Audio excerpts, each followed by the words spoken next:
Oh, it's starting. At least it's supposed to be. I'm gonna find out in a minute if I did something wrong. Yeah. Oh boy, here we go.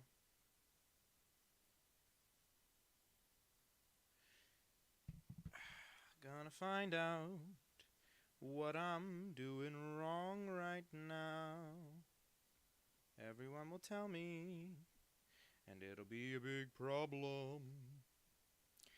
If I have a weird echo on my voice, or if there's a bunch of hissing in the background, everyone will tell me in 5 seconds. But I'm doing something so I can't see. Alright, here we go. Alright, back to whatever it is. Hi, whoever's here. We're gonna start drawing in a minute. I hope you're having a great Friday. Yes, I had to check for real what day it was. I'm a little behind on the times. All right, here we go. I'm just sharing this link to Instagram so that all the people can join and watch and see what I do and say, that's not very good. Why do you do this? Okay, here we go. Now, to add a link on Instagram, I don't know if people know this, but if you're going to add a link on Instagram, you have to do it as a sticker. Yeah, that's the way it is. God damn you. Oh, I got rid of it. Haha, Grandpa. Okay, here we go. No, I don't. Who gives a shit about your AI thing? Stop it. I want to put a picture on there. Oh my god. Well, then where is the link?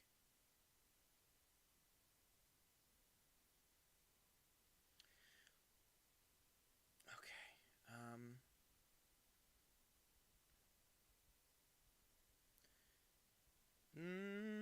You're listening to an old man figure out technology. An old man figure out technology. Why can't I change the background color on my stupid Instagram story? Whatever, anyway, I'm just gonna share it as is. Okay, and then I'll also send that in our nice Discord server. There's a link in the description of this video for anyone.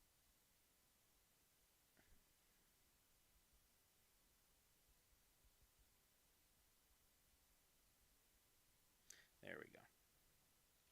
So now that I've shared all the links to other places, I can finally see what's going on here on YouTube, which is where you are. I'm sure you've heard. Hello to Maudegan. Haha, yeah, you can make a request. Anyone can. Um, let's see. Theodore the Koala in a Mario Kart-esque cart. Uh, everyone going to be playing the upcoming Mario Kart World. Well, I'll tell you what. I think this means you can all hear me, right? Everybody can hear what I'm saying.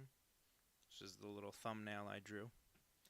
It's already 2 jokes about people having inflation fetishes. That's a great way to start my Friday night. Okay, so we're going to start with Theodore in a Mario Kart-esque cart.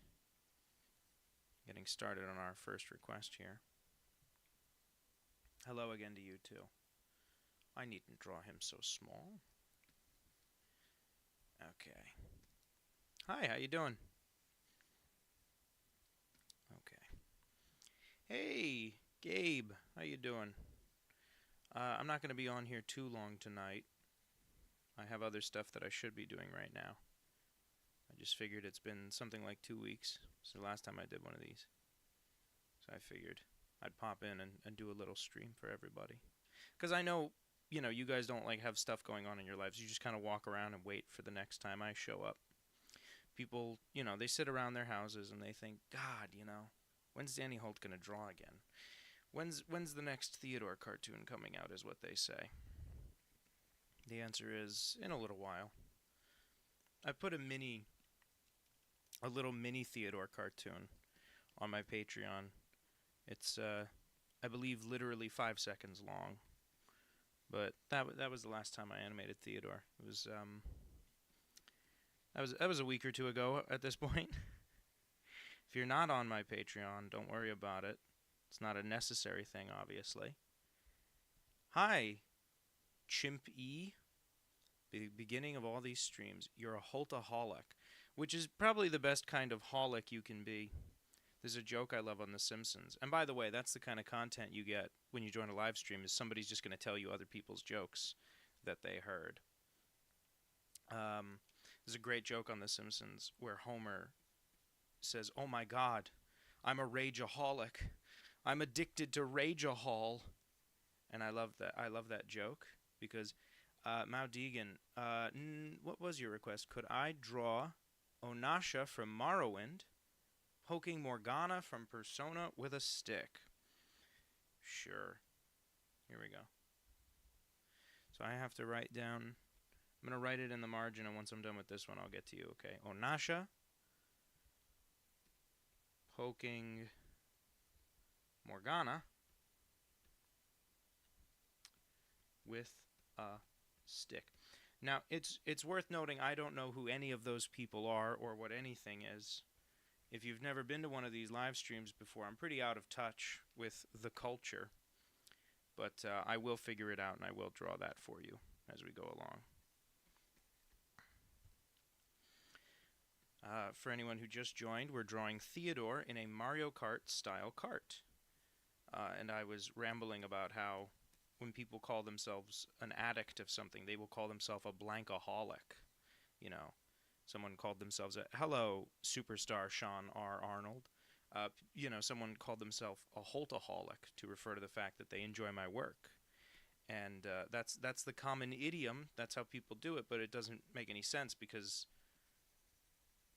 the ick is the only part at the end that is different. Otherwise, the word is alcohol, and no one's addicted to Holtahol is what that phrase would mean, I guess. You could be addicted to anything you want. That's what they don't tell you in school, kids. Don't just let people define what you are. Be brave. Go out there and get addicted to whatever it is you like. Me, I'm chemically addicted to Diet Coke. Wrote a song about it once, made a whole music video to go with the song, put it out online, got embarrassed that it wasn't popular, and so that Diet Coke song is one of a few Patreon exclusive videos I've done. There's also a cartoon I did based on the movie Psycho. That's a Patreon exclusive. It's very short. I'm not ripping off the people who don't subscribe to the Patreon, I promise. Okay, so this sketch is starting okay. Let's see how it looks. Just going to ink it really fast because we've only got one other request so far. If anybody has... oh, that's not true because we have fish with a top hat and monocle. I feel like every time I do one of these live streams... Fish with top hat and monocle.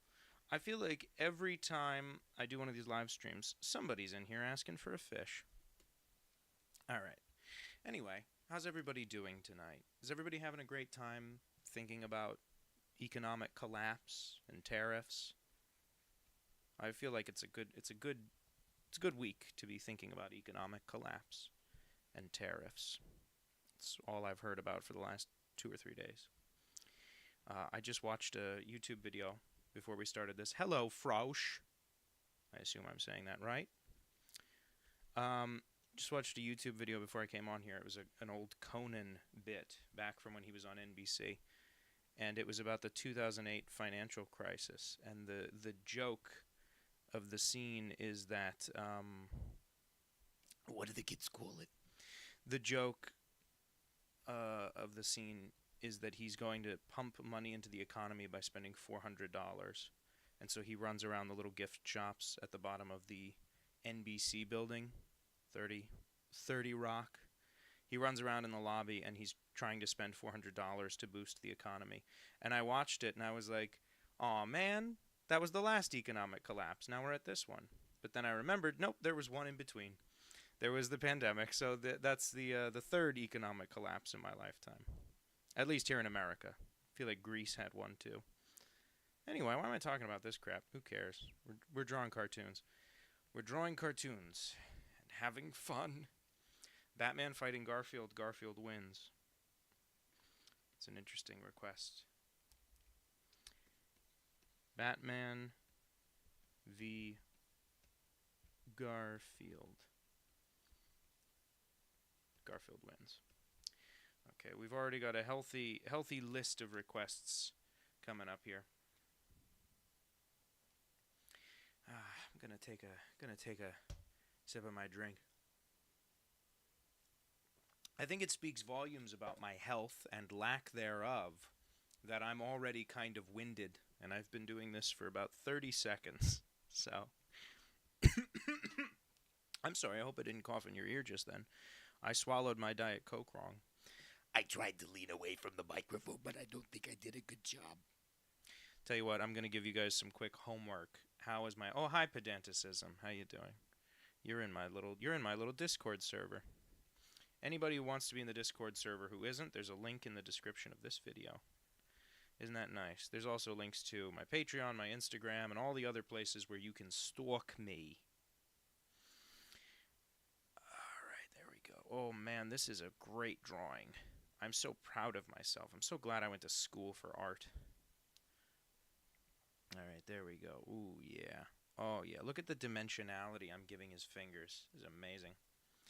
Theodore would probably like the tracks themed after candy. I think he would have loved the candy.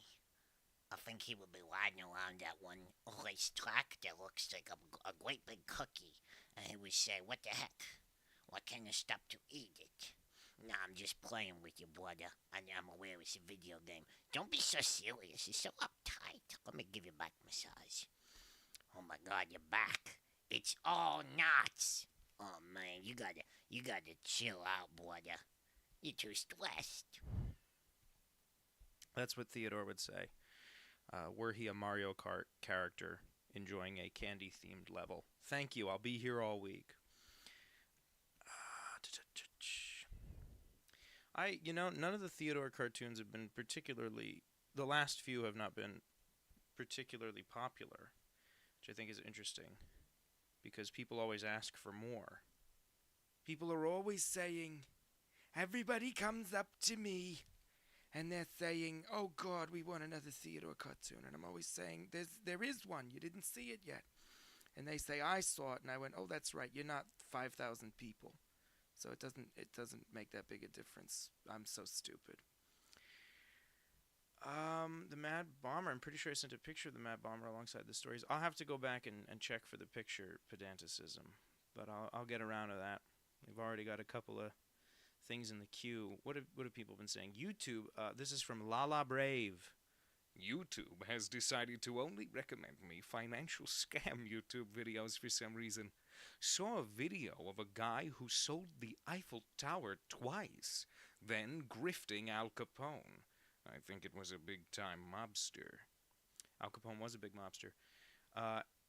Amini, which I've never known what to say. Amini Dude said, did you catch the new Looney Tunes movie? I did. It was fantastic. I loved the new Looney Tunes movie. I was amazed at how much I loved it because, personally speaking, my love of the Looney Tunes is very Chuck Jones, Friz Freleng based, the 50s and the 60s Looney Tunes. And the movie, The Day the Earth Blew Up, for anyone who hasn't seen it, I do recommend it highly. The movie is very firmly rooted in Bob Clampett, 1930s and 40s cartoons. It's very old-fashioned. It's all Porky and Daffy. There's no bugs. I think there's a quick 5-second cameo from, what do the kids call it? From Egghead, who was like the prototype Elmer Fudd. I only saw the movie once so far, so I might have misjudged it, but I could have sworn there's a scene where they're running through a park, and I feel like there's a background character who's meant to look like Egghead, who was sort of the prototype Elmer Fudd, who was in some of the early Tex Avery Looney Tunes. Anyhow, that's too nerdy. But I love the movie. Please go see it if you haven't seen it yet. Looks like Lydia Julian Prower 8. Sorry, Lydia Julian Prower 8. Looks like they said, hell yeah. I hope that's to what I'm saying and not some sort of satanic ritual. But I'm taking it to mean they either like the Mario Kart drawing I'm doing, or they agree and the Looney Tunes movie is good. I think it's the latter, because this drawing's just okay. It's not anything special. I am enjoying drawing this. I don't like drawing cars, but I love Theodore so much. I love my little baby that I'm enjoying drawing him in a Mario Kart type setting, because I also enjoy Mario Kart. I in my head I was really good at Mario Kart, by the way. I was really good at Mario Kart, and I was like, I'm fucking great at Mario Kart, man. And then I played it with first in college. I played it once with some friends, and I did really bad, and I was like, I must be out of practice. And then a couple months ago, my boyfriend was like, hey, let's play some Mario Kart, and I played Mario Kart with him and his friend, and I did so horribly. I was like, was I really bad at Mario Kart? And I just thought I was good, and I was devastated. And then a little while ago, I got new GameCube controllers for my GameCube games, because I hadn't been able to play them in forever. And I got new controllers for my GameCube games, and my boyfriend and I sat down and we played Mario Kart, and I did okay. I still lost. I want to be clear about that, but I did way better. And I was like, okay, so I just have only ever been good at the Mario Kart for the GameCube, which was Double Dash, which sure is my favorite because, again, it's the only one I'm remotely decent at. Anyway, that's enough about me and Mario Kart. Let me check up on the chat. The Mad Bomber who bombs at midnight. Ah, yes. Hello, Aubin. How you doing, Aubin? If you have a request, drop it below. Oh, man, I just love Theodore. I love Theodore, too. I love Theodore. Theodore is my good friend. Bro became a goblin. Theodore has goblin energy. I've been told that. I do have a character named Squelch who is literally some manner of goblin. There was also the Santa Collapse. Was a mini one, huh? Oh, here we go. Polka Dot Productions. Hi, it's nice to hear from you again. I always love seeing you. I've made it to another one of these.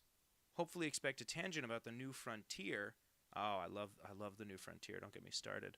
I'd also request a Killer Moth drawing based on his first appearance, Daniel Ho Cartoon Man. I can absolutely do a Killer Moth. Assuming we're talking about the same Killer Moth. Anyway, I think this Theodore Mario Kart drawing is just about done. I'm going to quickly blacken his fingers, because his fingers are that same sort of shiny blue black as his nose, okay? And I think I'm just going to erase these little bits here. Leave the rest of the pencils. But there we go. That's Theodore. If you'd like to get a screenshot of your drawing, you can take one now. I'll post them all in high quality later on the Discord if people want to join the Discord. It's a link in the description, yada, yada, yada. It's that and my Patreon are both in the description and my Instagram and blah, blah, blah. Who cares? We're getting Coyote versus Acme. I'm very excited about that. I cannot believe that happened. I thought for sure that they would never release that movie, and I'm so glad someone bought it and is going to be putting it out. I just watched Dead Poets Society last Sunday. What a fabulous film. It's a fantastic movie, and it's a little cheesy, and people rag on it sometimes for being corny. I love corny things. Superstar Sean R. Arnold, whose name is very difficult to pronounce, said Victor Lustig is the guy who sold the Eiffel Tower. You could just say A Mind Dude. A Mind Dude, how to pronounce your name. Got it. Oh, thank you, Maudegan. I'm glad you like the art. I love to draw. At least I used to. Now my hands always hurt. Theodore Kart, going into the Theolore wiki. Oh, Theodore Kart is it would be a total scam. It would be the worst. It would be the worst Mario Kart. It would be, it would just be like a single loop. Like the track would just be a circle, and the go-karts, you would get the go-kart for $5, but it would be another $10 for gas. Okay, could you draw Dagoth? Dagoth, you're doing the Dr. Evil pose. I don't know what that means, but I will do it. Guess what? It's going on the list. So here we go. And now we've got... Is it Dagoth? Is that from Skyrim?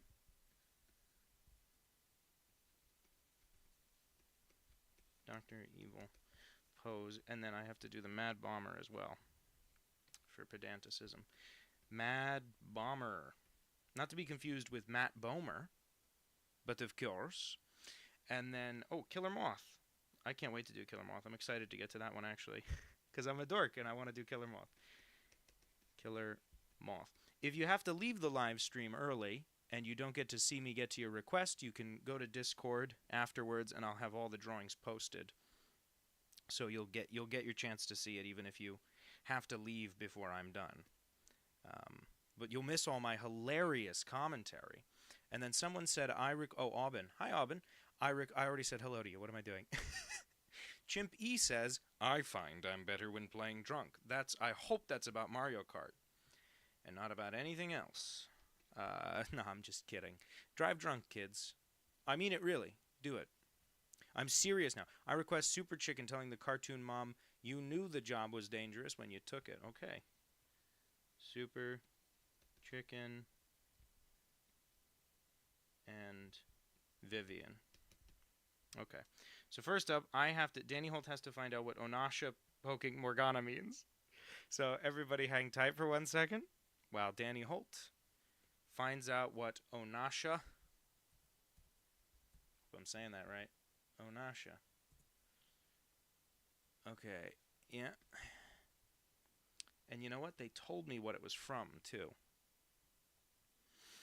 Onasha from Morrowind. Okay. Here we go. Onasha's from Morrowind. Morgana is Persona. Okay. Onasha. Oh, Morrowind. Okay, here we go. Now, Onasha appears to be some manner of lizard person. Right? Yeah, it looks like a lizard person. And then Morrowind. Yeah. It's always interesting to try to draw people I've never drawn before, but like in front of a crowd. Okay. So I'm seeing lizard person with feathers on the back of the head. So we're just going to, real quick, we're going to go ahead and do. Why don't we keep it sketching in the shapes very loosely. Someone poking another person with a stick.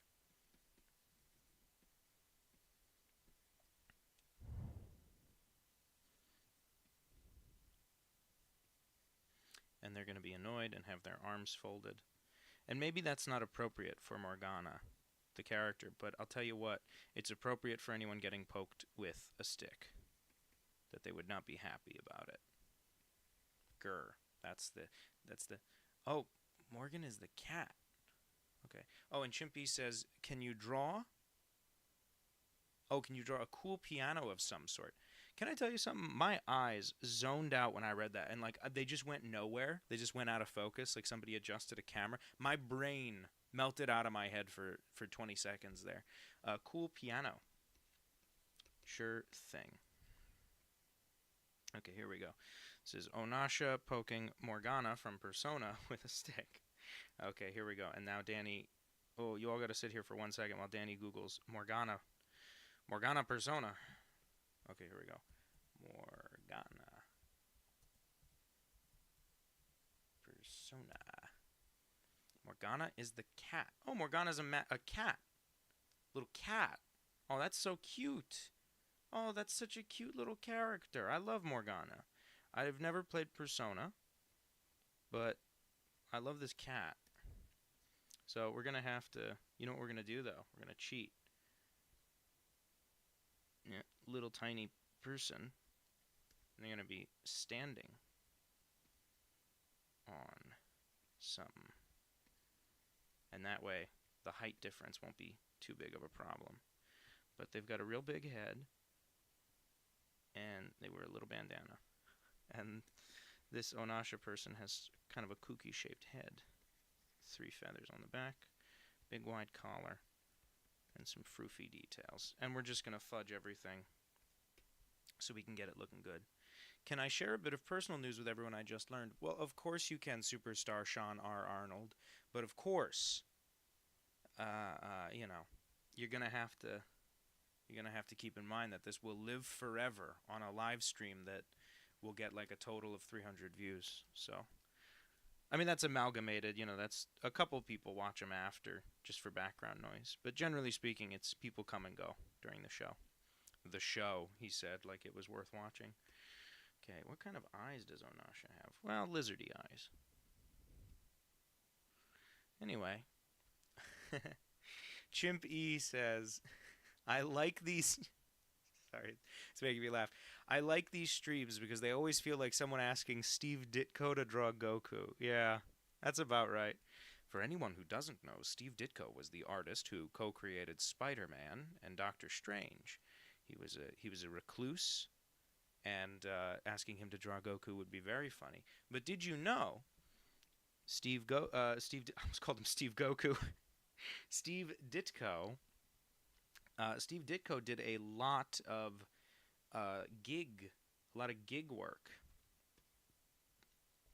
and so there are Steve Ditko comics where he drew like the WWE comic, like the wrestling comic, because it was a gig, it was a job, so he took it. He did all manner of kind of dorky jobs that you think would be beneath him, but he took them because he prided himself on being a professional. But he would not draw comics later in life. He would not draw comics that he felt conflicted with his moral stances. And if you don't know Steve Ditko, he had weird moral stances because he was into all that Ayn Rand crap.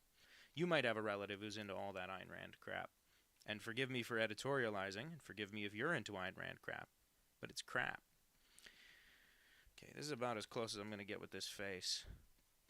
And keeping it cartoony and quick. Little fluffy collar. They have one of those froofy, second time I've used the word froofy. Got one of those froofy Harley Quinn jester collars. And I say Harley Quinn as in Harlequin. Although Harley used to kind of have one back when she actually looked like a clown. Not that I have a problem with modern Harley Quinn. Well, maybe I have a problem with the fart thing. I don't know. Let's not talk about that. Ever. Again. In fact, I kind of regret having said it out loud because now I'm terrified that the YouTube algorithm will somehow accidentally pick up on it. Alright. That's what a stick looks like, kids. If you want to learn how to be a perfect artist, that's a fucking stick, dude. Thank God for the undo button. Anyway, I'll check the chat now. Let's see what people have been saying. I've never seen a more perfect description of these screams. I agree, Polka Dot Productions. That's what I feel like. I don't feel like I'm as good of an artist as Steve Ditko, of course, but I do feel a bit like the way he would, kind of out of his depth. Steve Ditko also drew some Indiana Jones comics that I read recently, because I read about that and I had never heard such a thing. And I was like, wow, Steve Ditko, because again, like I said, he would take kind of any gig. Oh no, Setsuni W, don't bring up Fartley Quinn. I beg you. Steve Ditko, Steve Goku, same difference. Here we go. Carpe Diem sees the day. That's right, pedanticism. You can hear them, can't you, boys? Whispering. Seize the day. Oh, there's a great SNL sketch. Oh my god, this little cat character that I've been asked to draw is folding their arms in all these little promo pictures. So I accidentally got it exactly right. So, ha ha ha. Back when I thought it was going to be a person before I Googled it. Before Lydia broke the news to me that I should not be drawing a person, but instead a cat.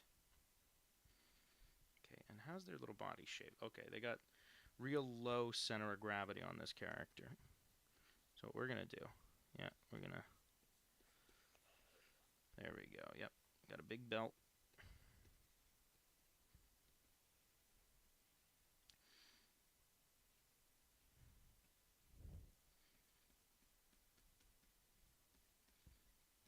Okay.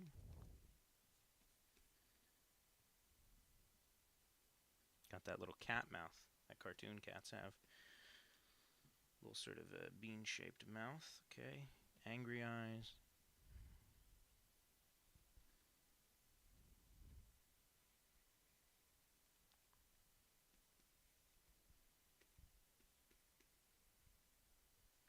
Okay. He must have some manner of tail. Or she. Okay, there we go. If you have the time, I'd like to request Jessica Rabbit strewn out pinup style on Thomas the Tank Engine's buffer beam. Thomas just looks confused. Oh boy. Some of these get complicated, you know? Just gonna write J Rabbit on Thomas Tank Engine. In the words of people doing bad David Letterman impressions, oh my, we're having some fun now. There we go. Smith Will Smith. Okay, here we go. Yes, Sean Arnold. Rorschach from Watchmen is a parody of Ditko's later objectivist beliefs and also his character, The Question. Okay, I did not know this cat was sometimes a bus. I also don't know what that means, but if you'd like your screenshot of your cat drawing, here it is now. Go ahead, get your clean screenshot, Mao Deegan. And if you don't get it now, you can grab it later off the post in the Discord server. So let's see. What have I missed? Hudby. Hello, Hudby. How you doing? Saying your name almost sounds like Hugbees from Freakazoid, which I guess is also just a real name. If you heard a little sound, that was me opening my Diet Coke so I can get some more. God, I love Diet Coke. Good looking Joker, someone has written. I don't believe I've drawn Joker. Unless this cat is somehow called Joker. Or I'm a good-looking Joker, which some people might say. You know, I'm not saying I'm good-looking. I'm just saying some people might think that. You know, it's not impossible. Okay, what do I have? Fish? Okay, a fish with a top hat and a monocle. I'll try not to just draw Klaus from American Dad. Yeah, Mr. A is the character. Sean Arnold is the other question-esque character. With crazy objectivist beliefs, but those ones are especially hardcore. But yeah, Steve Ditko did also co-create the now popular Marvel character Squirrel Girl, which he did just because it was a gig. Just you know, it was just a random Marvel. I believe it was an issue of Marvel Team Up or something that he did on a whim, and not on a whim, you know, because it was a gig, and yeah, that's how he accidentally, quote unquote, accidentally co-created Squirrel Girl. It was not meant to be a big breakout character or anything, and he wasn't even doing too much regular work for Marvel at that point.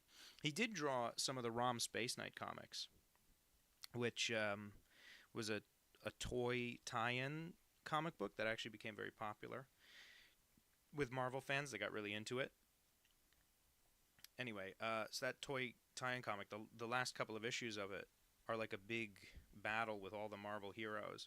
So you did get to see in the 80s, kind of one last time, Steve Ditko drawing all the big Marvel characters in one story.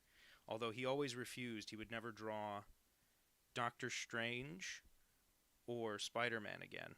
Those were his rules. He wouldn't do either of them because he had co-created them, and I think he was unhappy with how that shook out, which I think anyone would be. You know, not to piss on Stan Lee's grave or anything, but if you got treated the way all those Marvel artists were, you probably wouldn't be too happy. Oh, true believers, we do it all for you. Okay, here's your...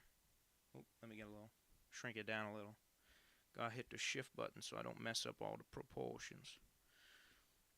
I think that's about as much. I guess he shouldn't have legs, right? Yeah, I guess I should take away his legs. This is why I never could have worked on the show Fish Cops. I'd always be giving him legs and shit. What's everybody been watching? What's everybody been listening to? Yeah, Sean Arnold. Yeah, with Iron Man. It was a team up with Iron Man. Steve Ditko actually created the red version of Iron Man. He was all gray and gold colored, you know, in the original Jack Kirby designs. And it was Ditko. I think he do that with Daredevil as well. Daredevil was yellow and Ditko made him red. Someone will fact check me on that, I'm sure. It seems like an audience that would have a bunch of nerds in it. Who would know nerd stuff like that? Yeah, no legs anymore. But what the hell? I think that's as good as that one's gonna get. Sometimes I remember to add the date with my signature. Anybody want to take a screenshot? This is your chance. Nice, clean screenshot. Stanley's a fun guy, but there's some skeletons there. Oh, for sure. The Question's appearance in that obscure Blue Beetle short is amazing. It's a very funny short. I think Jim Krieg worked on that because that was part of the run of what they called the Tomorrowverse, a series of interconnected DC animated pictures, animated movies, and that was done as a short in that universe. I'm taking a sip of my drink. Everybody stand back. Oh, that's good stuff. Oh my. Oh yes. Okay. Somebody yelled Hugbees. Joker is her partner in persona. I'm glad I know that now. Some people call me the Space Cowboy. Some people call me the Gangster of Love. Some people call me Maurice because I speak of the pompatus of love. Capital Critters, Fish Police, all the good stuff. All the really high-class stuff we're talking about. I have a Fish Police stuffed character. Okay, next request was Batman versus Garfield, and Garfield is winning. I'm going to make this a little close up so I don't have to draw their full bodies. How do you draw Batman in pain? Dun, dun, dun, dun, dun. Couldn't work on Fish Police because I wasn't born yet. That's true. I haven't actually been born. Even now, I really haven't been born yet. If you know what I mean, man. Like in a cosmic sense, man. Sort of Batman, and he's in terrible pain. He's lost the fight to Garfield. I sometimes wonder, people watching me draw, if the shapes are confusing at first, like the way I block in shapes. They probably don't look very much like what the finished drawing is going to be, and so I wonder if it, like that Batman head, it might not make a ton of sense why I started a drawing of Batman by outlining his cheekbones, but it was what I needed. I'm also going to have to look up a picture of Garfield so that I can get him on model. Really, I don't know if I've ever really drawn much Garfield in my life. Fun fact, Garfield is Beast Boy's real name. That's right, he's Garfield Logan. And if you think Danny Holt isn't such a comic dweeb that he can tell you all the superheroes' real names off the top of his head, you've got another think coming. By the way, the phrase is not you've got another thing coming, it's another think. And I hate that. It should be another thing. Okay, so Garfield's got two great big eyes. I think it's funnier if Garfield still looks sleepy instead of looking all intense about killing the Batman. Oh, what did I do? What I do? I turned on the onion skin. That's what I did. And what are you going to do about it? You going to stop me? Motherfucker? I don't think so. I don't think you're going to do shit. As I'm drawing Garfield, I feel like I'm not a guy who's good at drawing Garfield. Like, just that's what the feeling I'm getting right now is kind of sinking ship vibes on this. Oh, hi, the rat squid. How you doing? You've been rewatching Lucifer, and it's as damn good as back when I was in the army in 2016. Batmite's real name is an unpronounceable series of symbols because he comes from the fifth dimension, I think. I don't know. It's the issue. Batman trained himself to never show pain. Danny Holt isn't Polka Dot Productions says Danny Holt isn't a person. He's a concept, or Theodore on stilts. Theodore is certainly the majority of my brain. There's not a ton of Danny Holt left. It's mostly Theodore, you guys. You know, what's going on up there? The answer's pretty simple. It's just Theodore. Theodore is definitely a little part of my brain, though. Like, all jokes aside. What is wrong with this Garfield? What is the off-model element here? The ears are okay. They're not great, but it's kind of a dumb head. Fuck you, Garfield. You got a dumbass head, dude. Everybody's talking about it. You look like shit, Garfield. I heard the guy say it. I heard him all say it, actually. You got like a shit head. I think that's about okay for drawing a Garfield. Let me see if I can't rein these ears in a little bit, because they're not that big. Yeah, all right. And then is the black inside the ears? Did I have that right? No, black's at the top of the ears. Okay. Okay. And now his little body. He's got. I always found the Garfield drawings, the actual cartoons, I found them very like clean and pleasant looking. Like it's very nicely cartooned.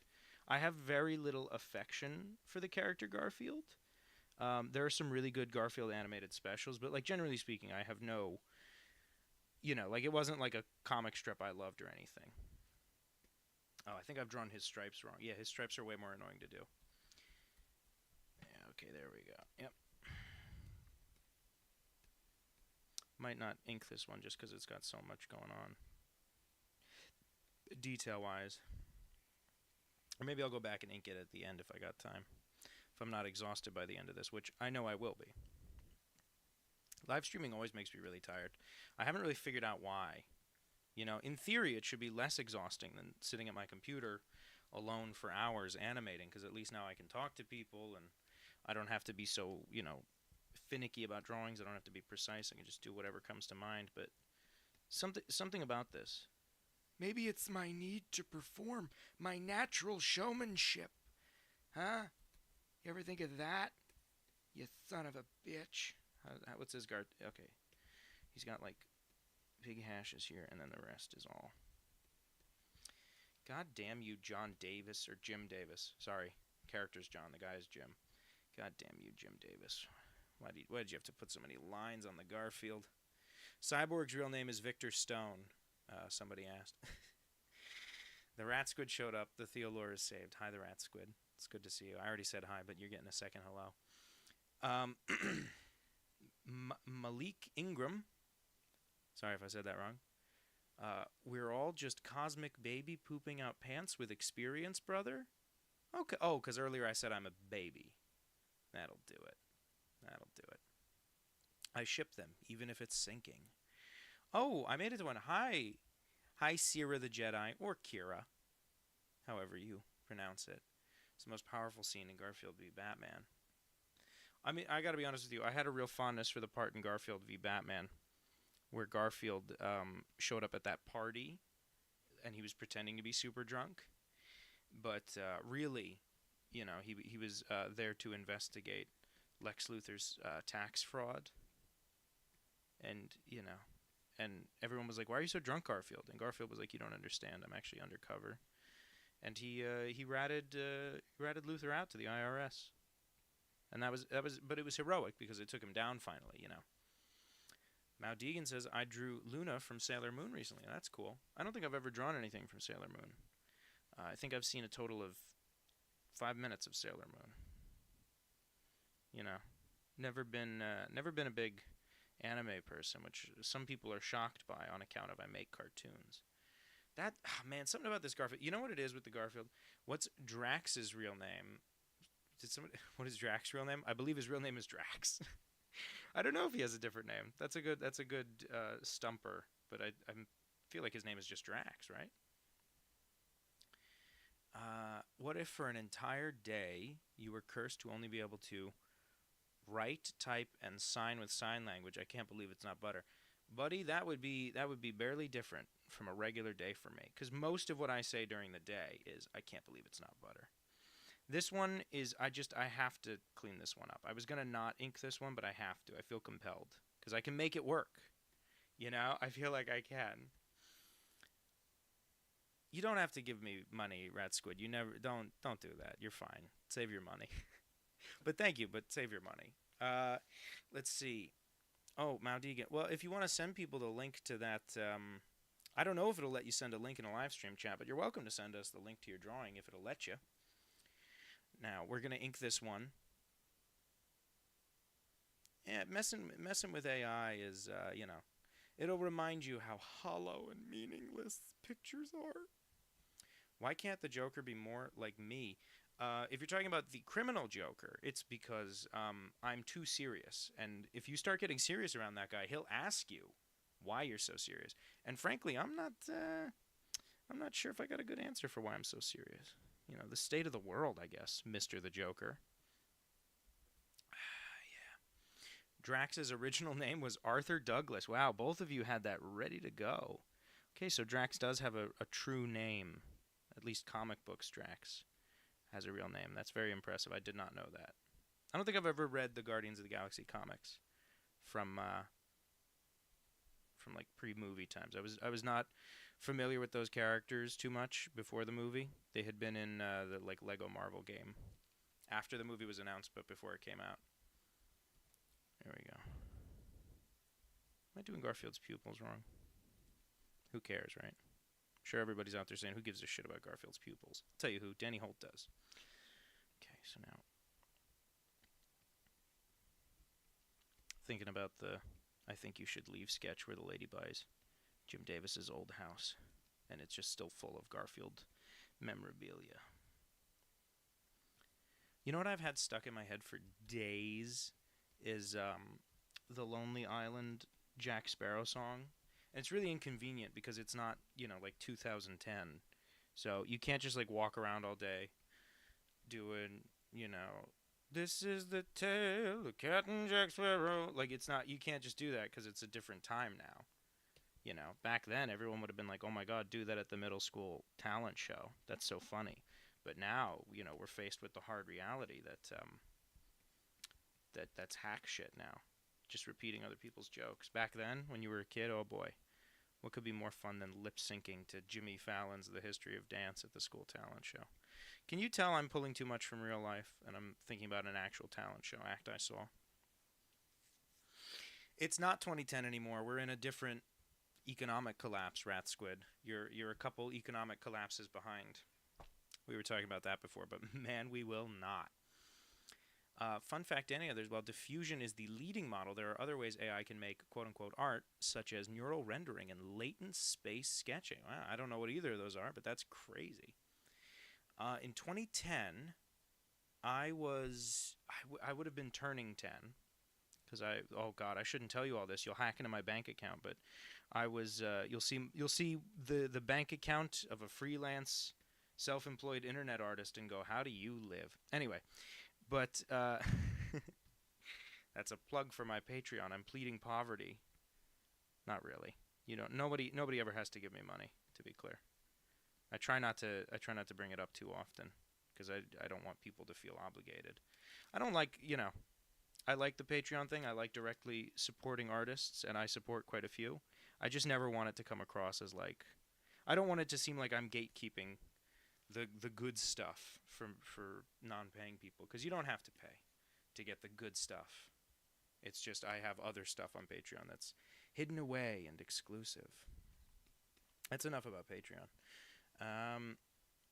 Almost done with this Garfield Batman thing. I know it seems like I'm not even halfway done inking it, but I've done all the parts that I would consider the hard parts, and the rest is quick scribbles. Garfield's got really wrinkly skin. If you look at drawings of Garfield, he always has like an extra link of skin. I don't think it'll let me post a link. I just put it in the community tab. Okay. Well, if it's in your community tab, maybe people can find it. You can also send it in the Discord. I don't know if you have Discord, but we have one for this channel, and you can always share your art there.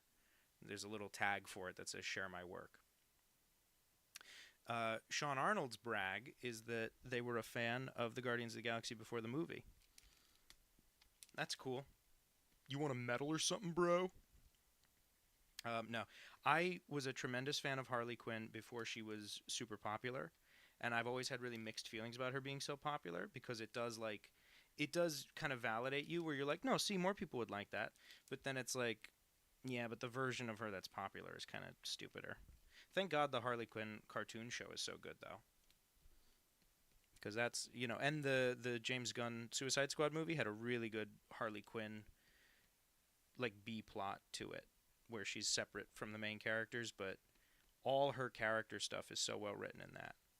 There's a scene where she's talking about having a bad boyfriend, and her description of having a bad boyfriend is something, and mind you, she's talking about the Joker, but it's just a classic shitty boyfriend thing, is she says, and he tells you the music you like isn't real music. And I saw that movie in a theater with my friend, and we both laughed so hard at that And then after the movie, we were both kind of like, did that remind you of? And then a friend of ours, who, mind you, like doesn't have a shitty boyfriend or anything, just something about the way that scene was played. Like we both were like, oh, who could have done that in the movie? A friend of ours, who of course I won't name because I don't think it'd be very flattering to say like, we saw this movie. I think my friend might have told her afterwards, and she was like, that's weird. That's nothing like me. And he was like, no, I know. It's just something about it. Ethereally reminded us of you. Sometimes that's really flattering when people tell you something is like, oh my god, you remind me of such and such. Like I've gotten very flattering ones of those before that I don't think are accurate, but I'm still flattered by. And then I've gotten ones where I kind of feel like, oh, you don't get me at all. If you think I'm like that, then I'm doing my job wrong. People keep telling me, I don't know what it is. I don't know if it's just that like YouTube kids don't watch many different things, or if I actually have some similarity to this person. I get so many comments on videos that say like, oh, this sounds like Germa. And I've never watched like much of anything of Germa. I had a girlfriend in high school, back when I dated ladies. I had a girlfriend in high school who liked some Germa video. It was something about rats. It was the rats. Where are the rats? There's like a little song about being rats. And I think that's a Germa. And I think my high school girlfriend liked that. I'm probably mixing up 8 stories right now because, as longtime viewers of the channel will know, I have some sort of like hyper early onset dementia. And I shouldn't joke about that.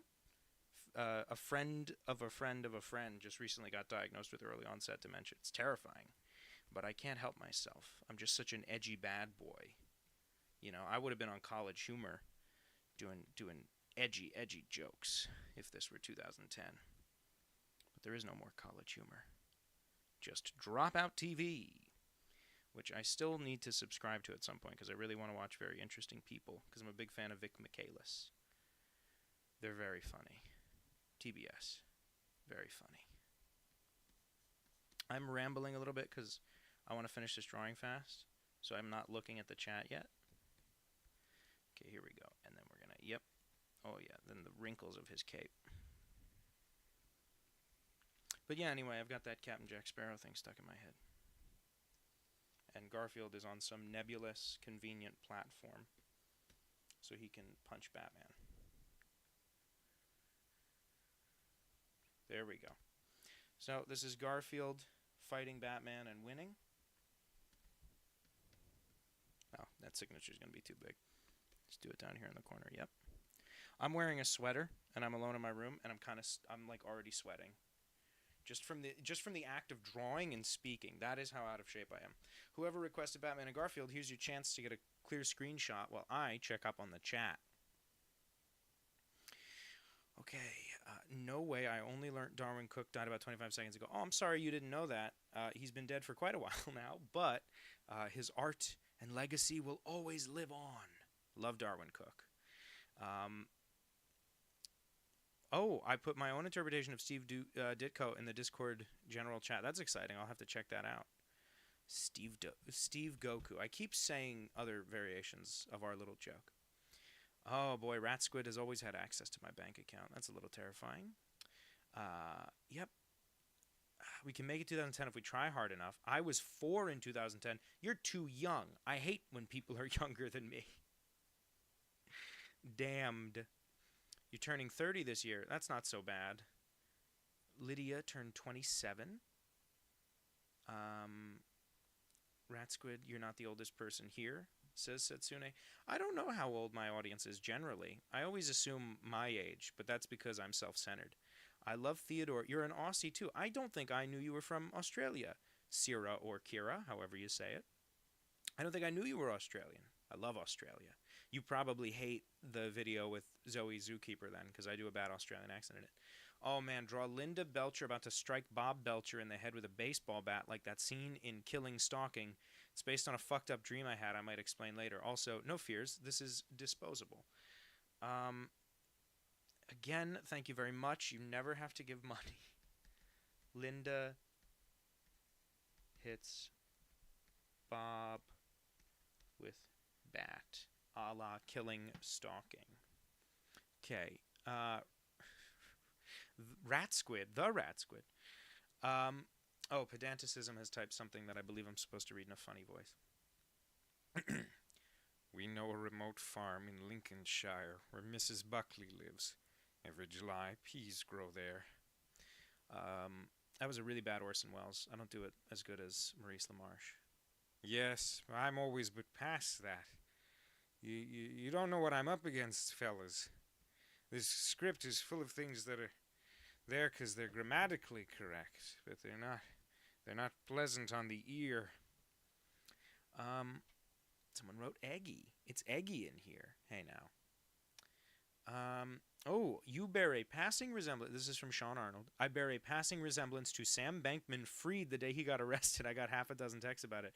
You think you've got it bad. Harvey Fierstein, famous, beloved gay actor Harvey Fierstein. People kept confusing him with Harvey Weinstein, and he kept getting angry messages and angry letters. Rat Squid and superstar Sean Arnold, edgy as hell.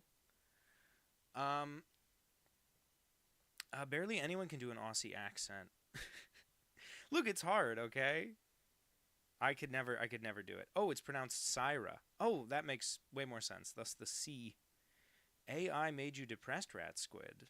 Don't let the AI get you down. It'll, someday it'll do your dishes for you, maybe. Maybe something good will come out of it. Trying to be optimistic. Here we go. Okay, so we have Dagoth doing the Dr. Evil pose. I'm going to leave it on the while I find out what Dagoth is. Is that like a thing where I'm supposed to say it and it sounds like the word balls or something? Like Dagoth, these nuts? Nope. Dagoth is a Skyrim character, or Elder Scrolls. Some Aussies can't even do an Aussie accent. I listen to, I listen to the Mr. Sunday Movies people a lot.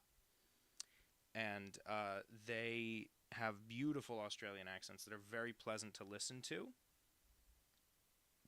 And I can't imitate it in the slightest. Dagoth's got kind of a complicated head. Rat Squid seems very excited about this. Polka Dot Productions. Dagother, I hardly know her.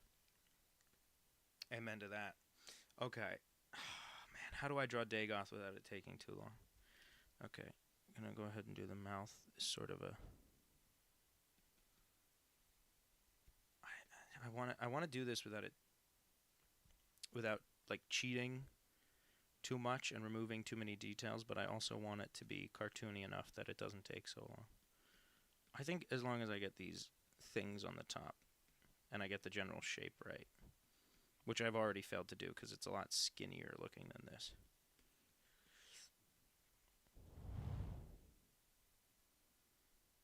And I feel like I just have to convey that it's not a person and it's a mask sort of thing. Okay, and then I'm going to take this and I'm going to cheat and make it skinnier digitally. And then I'm just going to put it on a muscular body. I wonder if this person asked for the Dagoth doing the Dr. Evil because... no, edit, redo that, yeah. Because he's got these pouty little lips on his mask. Okay, and then when you hold your hand like that, the thumb would be on the bottom. Right? Am I crazy? No, yeah, your thumb goes on the bottom, and your wrist hangs out just like this. And then this other hand, I'll bring it up kind of almost effeminately, the way I hold my hands. Okay. I can't do an Australian accent. I've never been very good at it. Oh, hello. Maybe I should get an Australian person to do the voice of Zoe Zookeeper in the next one, so I don't have to do it. But then I'd have to think about it for more than 3 seconds, which I famously cannot do.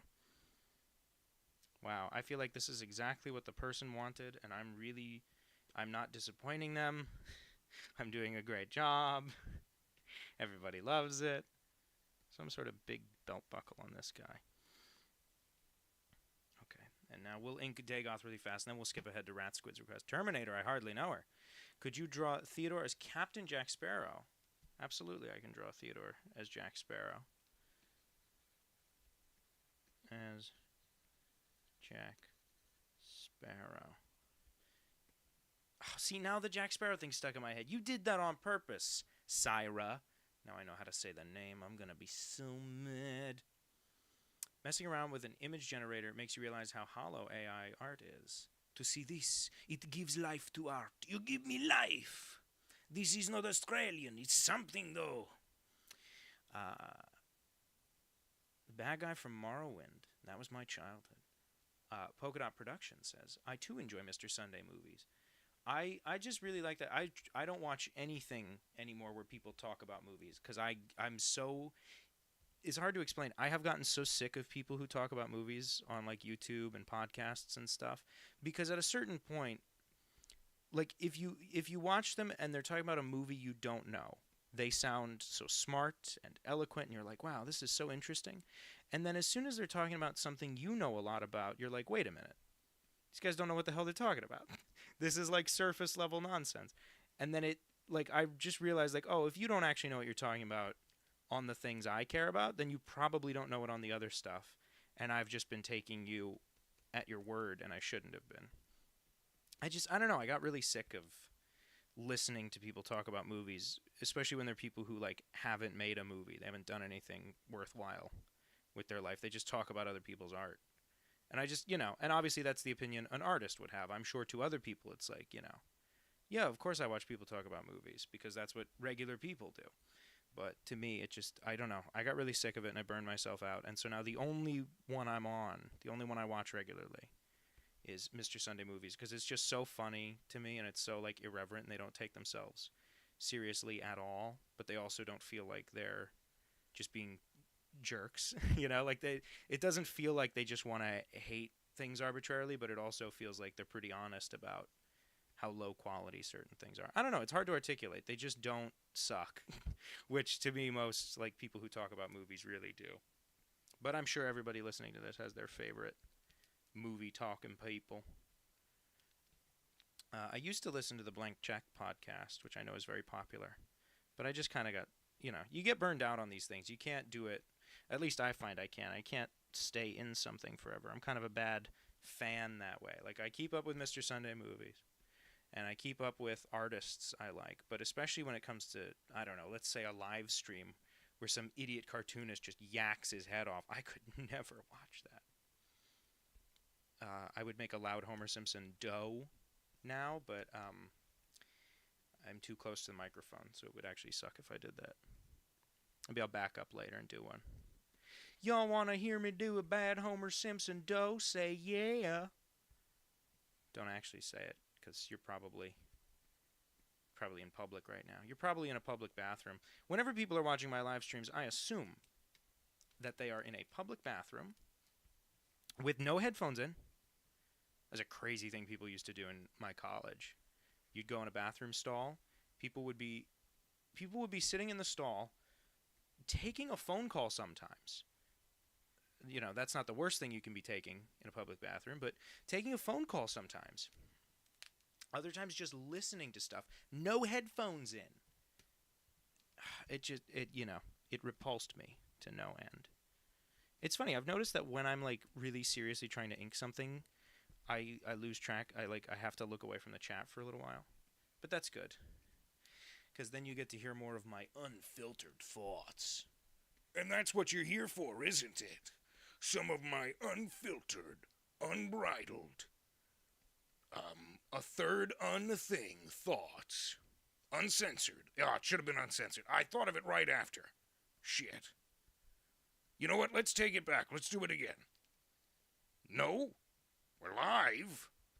Aw, shit. I wish someone would have told me. You did tell me. Well, then I wish I would have listened.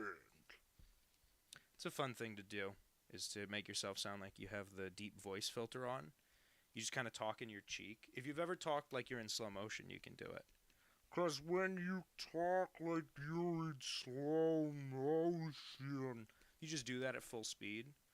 My baby. If you just do that at like full speed. My baby. You just sound like you have a voice changer on, Hi, I'm in the witness protection program, so I can't really share my name. But let's just call me Danny H. No, let's call me D Holt. Yeah, that's good. I accidentally stole that from The Simpsons. When I started that sentence, I didn't think I'd be stealing a Simpsons joke, but then by the end I was. It's the one where Lisa snitches, and Skinner says, "An anonymous source, let's call her Lisa S. No, better make it L. Simpson." So he gives away her identity. That one came out pretty good. Maybe because I don't know what the character's supposed to look like too well. But to me, that came out pretty good. I like this Dagoth. Okay, Dagoth. Let's see. Now I gotta catch up on the chat. Mother as the sinking ship coming into port. Sure, I'll draw Theodore standing on my sinking head. Ratsquid says they were only in Australia for 45 days. That's 45 more days than I've ever been in Australia. I'm sorry, I meant Australia. I like how twinkish you made Dagoth. It's purely an accident, I swear. So what you're saying, Mr. the Rat Squid, is that you were in the land down under where beer does flow and men do chunder. I just want to complain about labor now and eat a Vegemite toasty. Moonim Papa with George the Volcano from those Volvic ads. I don't understand what I just read. Did I have a stroke? I mean, I wouldn't do that on live stream. Bro, the Australian federal election is coming up. I wonder how that's going to be. And you'd have to learn how to talk Australian. You'd have to learn. Oh, Lord Almighty. Oh, Syra's cringing right now at the terrible, terrible thing. The Nostalgia Critic is pretty good in terms of giving due credit, says Orbin. More like pretty good in terms of giving Bat credit card. Because there was that thing from what was that, like 15 years ago now? That was a long time ago. Evil Lemony Snicket be like one very fortunate event, says Pedanticism. You know, I would love to voice Zoe Zookeeper, but I don't know if I'm Aussie enough. Don't have a professional mic set up.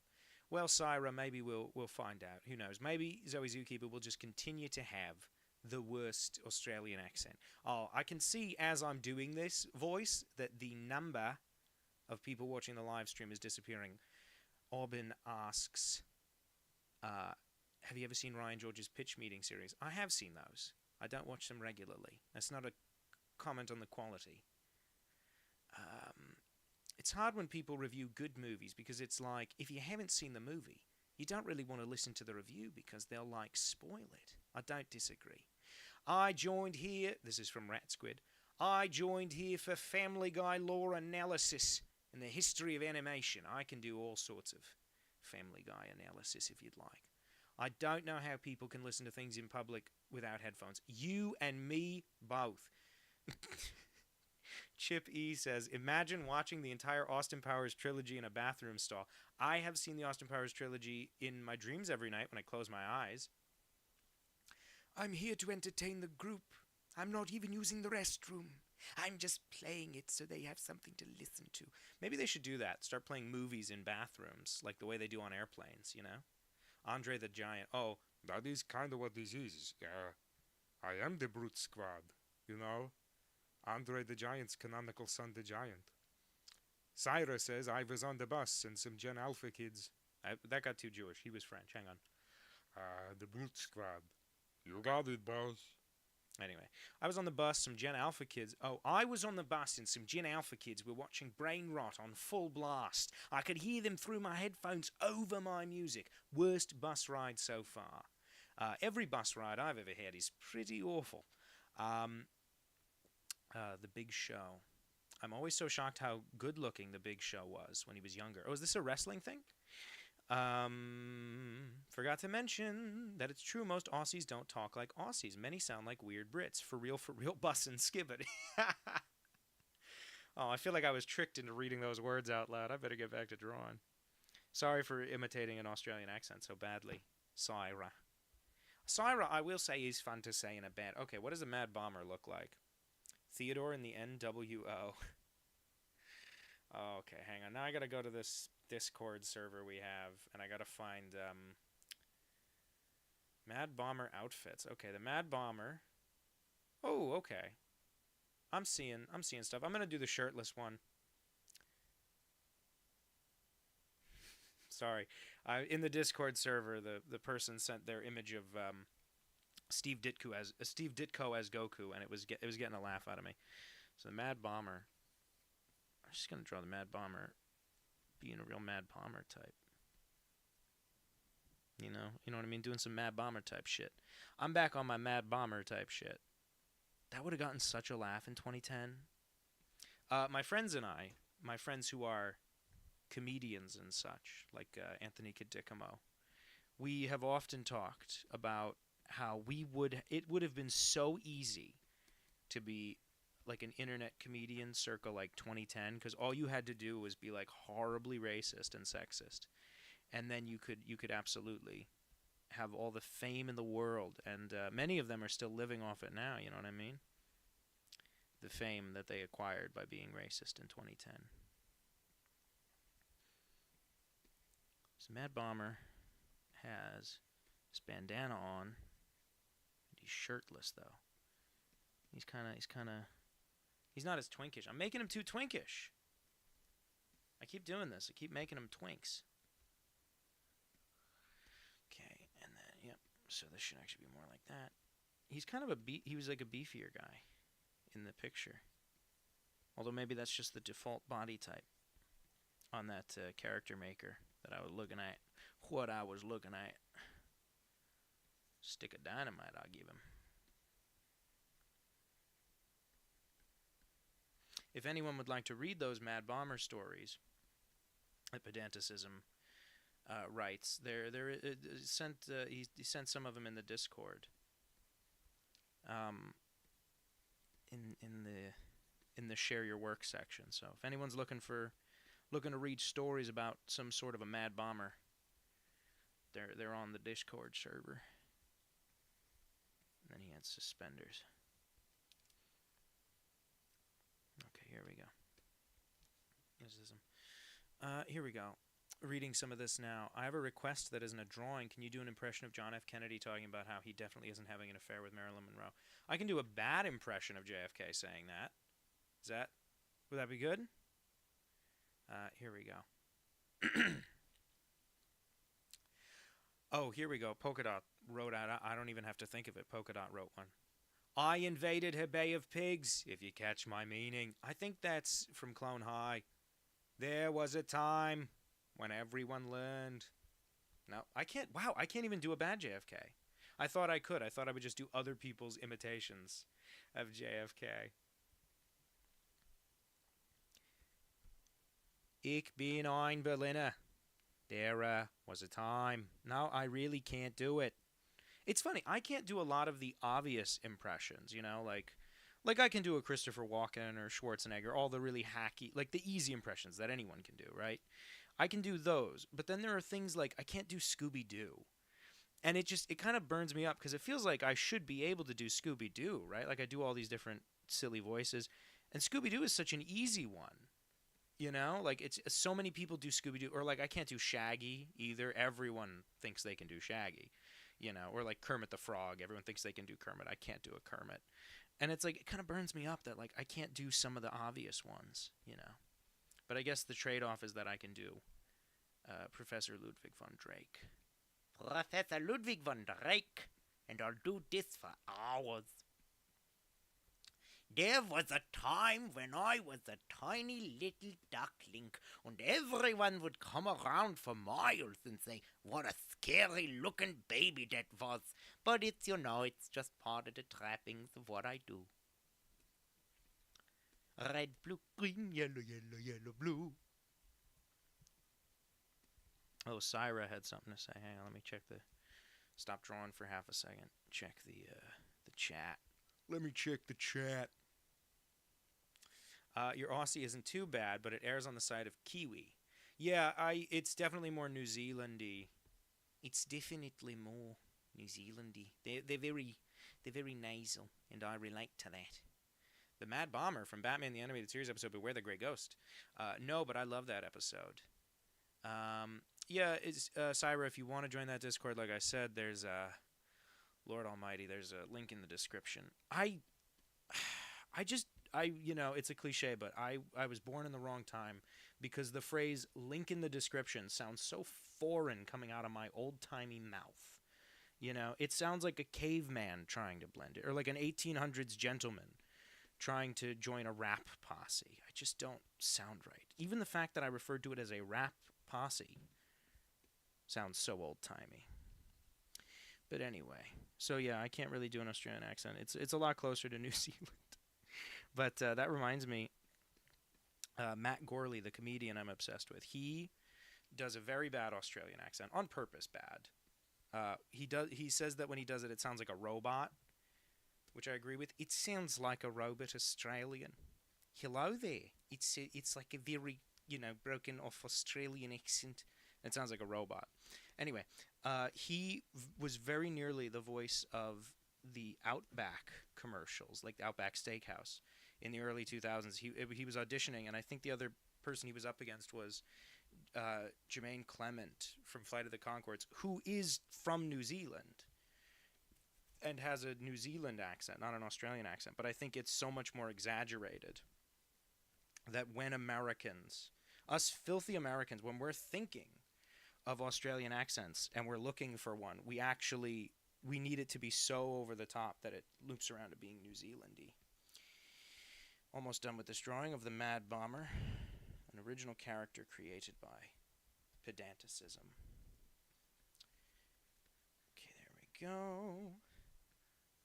So senator, so janitor, hold on. Ah, fuck. I screwed it up. Hang on, we're gonna try that again in a second. I'll try singing again. So senator, so janitor, so long for a while, remember, though you may wear the best, you're never fully dressed, you're never fully dressed without a smile. That was terrible. I'm sorry you all had to hear that. I feel the need to fill the dead air. Very surprised that the Mad Bomber was a redhead. I've always had crushes on redheads. Can't believe the Mad Bomber is so cute. There you go. His head should probably be a little squarer, but I feel like that's a decent approximation of the Mad Bomber. If you'd like to take a clean screenshot of your Mad Bomber, here he is. I'll catch up on the chat while you take your screenshot. Yeah, Shane Dawson is probably the epitome of someone who got famous just for being racist. Okay, for my 30th birthday, I will eat 30 donuts and drink 30 glasses of milk. I mean, whatever you gotta do. Wow, my German is worse than my Aussie. Well, I'll live. It's a very specific impression of Ludwig von Drake, a fake Austrian duck. Discord server just for Patreons. No, you can join the Discord for free. You don't have to be on the Patreon for the Discord. Who asked that? That was Sean Arnold. No, you can join for free. No offense to any non-native Germans here. I do German, play Team Fortress 2. I default to Mechanic to do German. What would be a closer German? This is not German either, but it's specifically Werner Herzog. There was a time. Handshake emoji. People are talking. Oh, thank you, superstar Sean Arnold. I'll add that too. We'll get to, I'll do that in Rat Squid, and then we'll do Syra. Theo in NWO. Now, of course, I will have to find out what NWO is. Oh. Ooh. Uncle's war stories. They get racist. Okay, well, people are talking about having racist uncles now. Tunisia. Ooh, the Indian guy kept this sentence. I can't even diagram out who's the bad guy here. The Indian guy kept talking to me about how white people were going to go extinct, and the guy from Tunisia voted for Trump twice. My God, you know some fascinating racists, because I've never heard of such a thing. Why would an Indian guy care about white people going extinct? That's not his problem. Oh, Syra, I'm glad you like that song. I'm sorry I sang it so poorly for you, but what are you gonna do? Everybody start asking me to sing songs. So we'll get to Super Chicken in a minute. but I think and a cool piano of some kind. My God, so many requests, but we'll get to them all. Or I won't. We'll see. But I believe I owe Rat Squid theirs first because they tipped me. And then right after that, we'll do Theodore and NWO. And then we'll get to Theodore as Jack Sparrow. And of course, I have not forgotten, I promised a Killer Moth in here somewhere. So let's see. Let's do, yep, Linda and Bob Belcher. Okay. So German impression is fine. It's when you're speaking German. That's interesting. I wonder, have I ever... Oh, I spoke German for half a second in one video, and I knew it was wrong. I think I had to say the words Ich hasse dich, which I think roughly translate to I hate you. And I looked up a video of someone saying that same sentence, and they just were making sounds with their mouth I couldn't even begin to do. So I'd imagine it was totally off, but it would be interesting to hear from someone, to hear exactly how wrong it is, if it, how you are supposed to say that. Real quick, while I figure this out, we'll leave it on the picture of, we'll leave it on the picture of Theodore while I Google a quick reference picture. Okay. So, Linda and Bob, and it's supposed to be in the style of Killing Stalking. And I'm seeing a picture that I think is the scene being discussed, where somebody's about to hit someone with a baseball bat.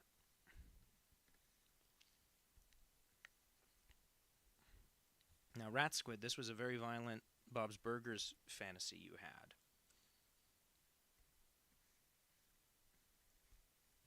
Okay. We'll make it a little smaller so it all fits in the frame. There we go. Now I need a decent picture of Bob and Linda. Bob and Linda Belcher. Some lucky ducks get all the luck, some break their back to make a buck, and sure we are a bunch of shady criminalish guys and ladies, but we did our time, we paid for our crimes, and our misdemeanors, now we sell fried dough and wieners. Working here can really be a roller coaster. One day you're cleaning vomit, next you're on a missing poster. It's such a drag to have a boss who pays us bad, then bumps you off. It really stinks. It really sucks. So we'll just play our lucky ducks. That's an approximation of that one song from the Bob's Burgers movie. That's not perfect. I've never been great at memorizing lyrics. Okay. This is kind of what Linda Belcher looks like. The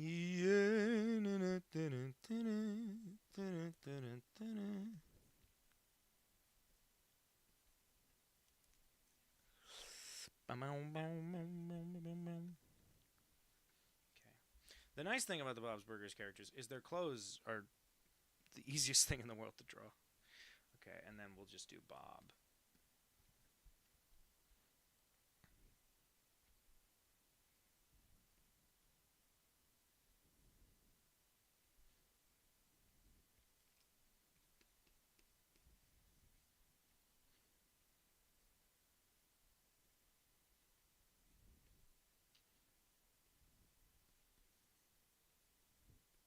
It's funny. Other cartoonists always have these characters who have no chin, and I feel like my art style, if you can call it a style, but I feel like my art in general is so chin dependent. I feel like I'm a strong chin dependent woman, but I feel like it's so chin related, my art, that I always have trouble with the Simpsons characters and stuff. People who don't really have chins, a lot of the Hanna-Barbera, like Fred Flintstone, kind of easy to draw. I actually really like drawing the Flintstones. I'm working on a Flintstones short now, a parody of the Flintstones that I'm doing with my friend Severio Torano, who's a very, very funny guy and a great artist in his own right. He's not an animator, but he's a brilliant artist. Let's see now. What has the chat been saying? I like how the Mad Bomber looks like he's doing a "What's up, Doc?" with a stick of dynamite. Yeah, what's up, Doc? Hang on, I have to lean back from the microphone so I can sing really loud. Oh, his goggles seem to be non-existent. They look like glasses. Okay, well, I'll fix your Mad Bomber drawing. Pedanticism.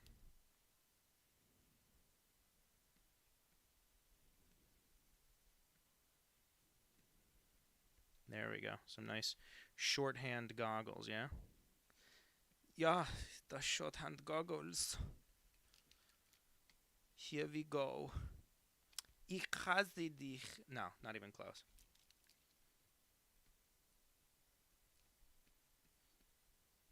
He looks like Dr. Octopus in Spider-Man 2. The power of the sun in the palm of your hand. That's definitely the worst attempt at a voice ever. Okay. There we go. See, now he's got the goggles. I hope that's better for you, pedanticism. If you'd like to take a better screenshot of the fixed drawing, here it is now. Okay. Of course there's a Jessica Rabbit ask. Of course there is. Danny was right about the dementia. The killer moth request disappeared. It did not. The killer moth is right here. How dare you accuse me of such things? Okay. Devotion to Killer Moth is a devotion for life. It's mostly just him and a shoit.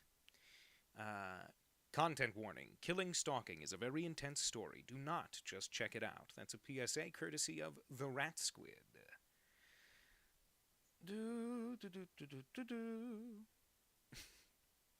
Doesn't mean the fish odors can go and kill us, am I right? You are right, Polka Dot Productions.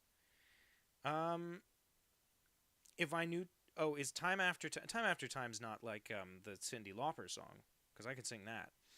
Assume you've seen this pitch animation where they're actually cannibals. I have seen that. Yeah. I'm glad they're not. I like that the show is a little more positive. I'm going to read... This is a dramatic reading. Oh, I'm sorry. Is the audio cutting out? Okay. Here we go. Here we go. I'm going to read a dramatic reading of a couple messages by the Rat Squid. In my dream, this weird Bob's Burgers episode had Linda strike him in the head with a bat before kidnapping him and forcing him onto a date. I wish a woman would do that for me. Thank you. Thank you. I'll be here all week. Oh. Hate to seem rude by leaving after my drawings. Have fun, pedanticism. I'll see you later.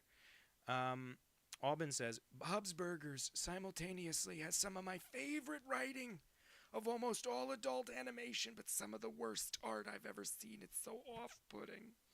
I feel like there are shows where that's true for me. I don't mind the way Bob's Burgers looks, but there are shows where no matter how good it is, no matter how good the writing is, I am put off by the art. Like, I'm not a big South Park guy. But even if I did like South Park, I think just the way it looks, I don't know. Maybe that's a childish opinion to have. But maybe I'm a childish person. Maybe that's why I make cartoons. Because I'll never grow up.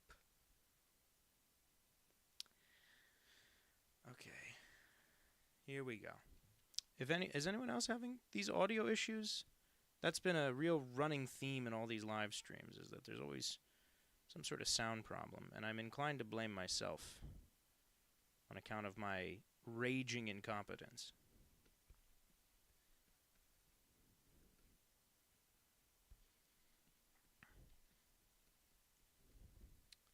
What's up, Doc? What's cooking? What's up, Doc? Oh, you're looking for Bugs Bunny bunting. Elmer's gonna hunting just to get a rabbit skin, but then the rabbit's gone again. So what's up, Doc?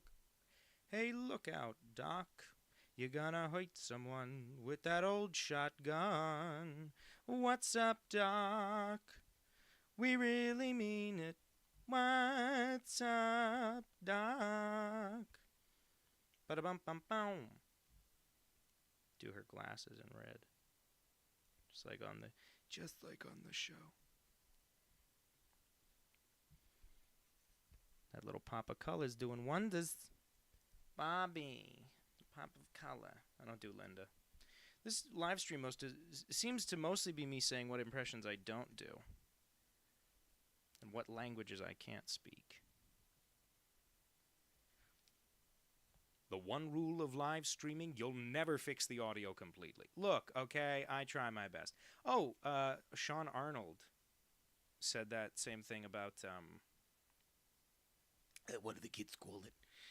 That one thing about the show being enjoyable but having an art style you just can't look at. I, too, have trouble looking at the kids on Big Mouth. I've seen very little of Big Mouth because I find it unpleasant to look at. But the thing is, like I said, I haven't seen much of it. I've laughed at it, so I feel like I would like it. But I've never gotten past the art style, and I don't watch a ton of TV anyhow, so, I feel like, I shouldn't get past it. I'll just take the win, the saved time. Audio's really low for you. Am I too quiet? God. I wish I were dead. Not really. Don't call the YouTube police on me. I'm fine. Just hate figuring out audio. Last stream, anyone who was here last stream saw I went like 2/3 of the way through with like this stupid like echo on my voice, and I couldn't figure it out. And then in the last like half hour of it, in the last half hour of it, I figured it out, and I felt like such a fucking chump. And then I told, like, that next week, anytime I would see a new person, I would tell them about how dumb I was and the mistake I made. And, like, I just couldn't get over it. Like, I was beating myself up about it. And then I realized that I'm not past that, and I'm just as bad now as I've ever been. And I'll never truly escape the curse of the audio. I think the Bob's closer to being on model than the Linda, but they're both definitely not totally show accurate. But I think it's conveyed that they are Bob and Linda.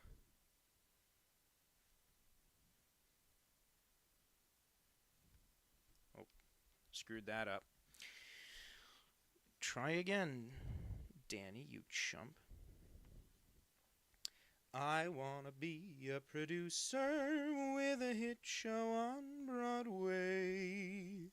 I wanna be a producer, lunch at Sardi's every day. I wanna be a producer, sport a top hat and a cane. I wanna be a producer and drive those chorus girls insane. Noise is dumb. We should get rid of it. I think we need noise. Otherwise, Danny will be out of the job of doing funny voices. No more sound. It's silent from now on.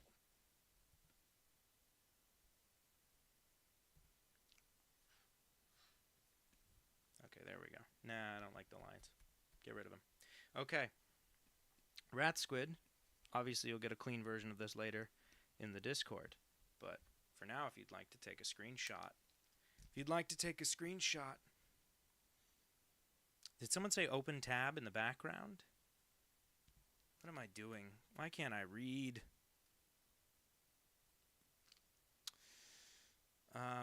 Oh yeah, a line she said in my weird AU dream that creeped me out. This is from the Rat Squid in a good way was, "I can make you love me, Bobby." Why can't a woman say that to you? That face when no creepy, obsessive, and possessive woman to kidnap me. Look, what you got going on in your personal life, that's fine. Honey, I'm chrome. There we go. Let me see. There's like slight music in the background. Maybe I'll just turn that off. Will that help you guys? Bro, I just joined stream. Don't kill yourself. Pff, joke's on you. Seviper, already done. Let's see. I like to think Theodore's inside the computer playing with machinery, causing noises. Well, Theodore's not a gremlin. But maybe, you know. Okay, here we go. What was the next one I promised I'd do? Oh, I promised I'd do Theodore NWO. I have to find out what NWO is. NWO. That's a wrestling thing, right? New World Order. Okay, here we go. Okay, so he's just got to have a big shirt and muscles, and I'll do him wrestling. Okay, here we go. Oh, about the audio issue I mentioned. No, the last time the audio issue was that I just, in the streaming software, OBS, I had two audio sources. One of them was everything on the computer, and the other was the microphone. And I didn't realize that they would conflict with each other, and that it would play the same audio twice. And so the whole time I had an echo on my voice. And it took half a second to fix, and I just didn't know what the problem was. But I was so mad because I had spent an hour setting up the audio for the live stream in an attempt to quash the problems I had had the previous times, which were unrelated problems.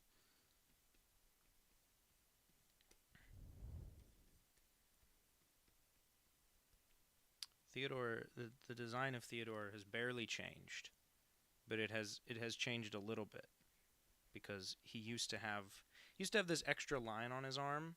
It was like that, same line that's on his chest, just to indicate more fur. Got rid of that because it just looked cluttered to me. It just didn't seem like it needed it, you know?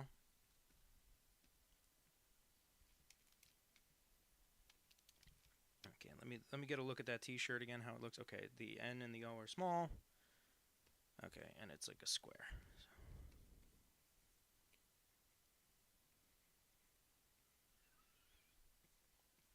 Okay, yeah. But yeah, that's the major Theodore design change, is that he doesn't have that line on his arm. Obviously the first Theodore cartoon is like a totally different design for the character. The only thing that's really the same about it is the ears. The nose is kind of similar, though. I'll have him standing on the rope. Whatever you call those ropes on the side of the wrestling ring.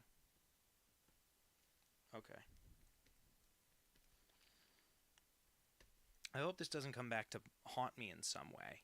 You know, I hope that there's not some sort of, you know, the New World Order fans don't come for me because I did something wrong with the koala. Theodore the koala is canceled after supporting the New World Order wrestling thingy that Danny doesn't know what it is.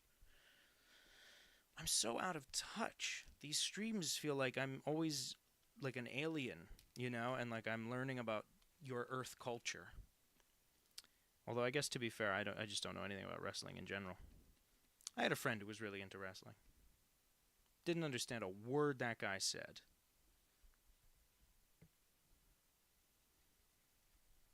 This is the tale of Captain Jack Sparrow, pirate so brave on the seven seas, mystical quest to the Isle of Tortuga. Old Captain Jack giving them what for. That was really weird, but we're back in the club, buying up the bar so the groovy shows love. I'm just quietly singing. I'm just quietly singing my what do the kids call it?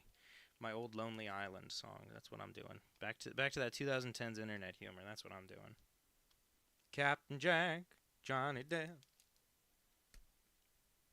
Keira Knightley, David Jones, Giant Squid. Life is a box of chocolates, and my name is Boris Gump. God, I'm gonna stop. It's gonna get annoying. Rather, that is to say, it's already gotten annoying. Let's see, what's an interesting thing to talk about? Well, right now I'm working on a cartoon. I mean, right now I'm obviously taking a break to do a stream, but right now I'm working on a cartoon about Tylenol. I'll have all the animation, the like pencil animation for it done in the next few days, and that'll go up on Patreon early. And then the world will see it after that sometime, but it's like a Tylenol commercial. I get really frequent headaches, and the cartoon is kind of venting my frustration about that, about my many, many painful headaches. I love drawing Theodore. I know that sounds like weird and egotistical, but it's not because he's like such a great cartoon character or something. I just really like it because he is, for me, a comfort character, as the kids say. You know, he makes me happy when I think about him. I apologize. I think I told this on a previous live stream, but for Christmas, my boyfriend made me a stuffed Theodore, and it's so cute, and it looks just like the cartoon, and it made me so happy. It's the nicest gift I've ever gotten my whole life, not including, like, you know, my parents giving birth to me or whatever. I can't be that old. No, I am ancient. I am withering away as we speak. I'm 24 and at death's door. I wonder if that's a... No, I mentioned earlier that I was born in the year 2000, so people could have done the math. I'm 24. I'll be 25 by the end of the year. My birthday's in the... I'll just say it's in the summer months of the year. So that way I'm not being too specific. It's not a secret or anything. I just don't want to... I have birthday issues. You know, does anyone else? I'm sure someone here. This is a room full of nerds. Somebody else here must have that thing where you just kind of hate your birthday and you're just always sad on your birthday. And for me, it's not about getting older or anything. It's just I really don't like it for some reason.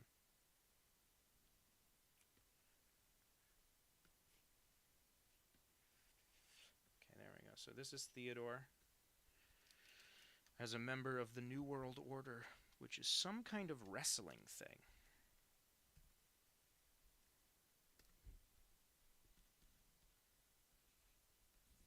There you go. That was for somebody. I'm so out of it. God, my memory is degrading in real time. Let me catch up on the chat real quick while you take your screenshot. Theodore and the Finger Poke of Doom, a real event on WCW Nitro. My God, I don't understand a word of this stuff.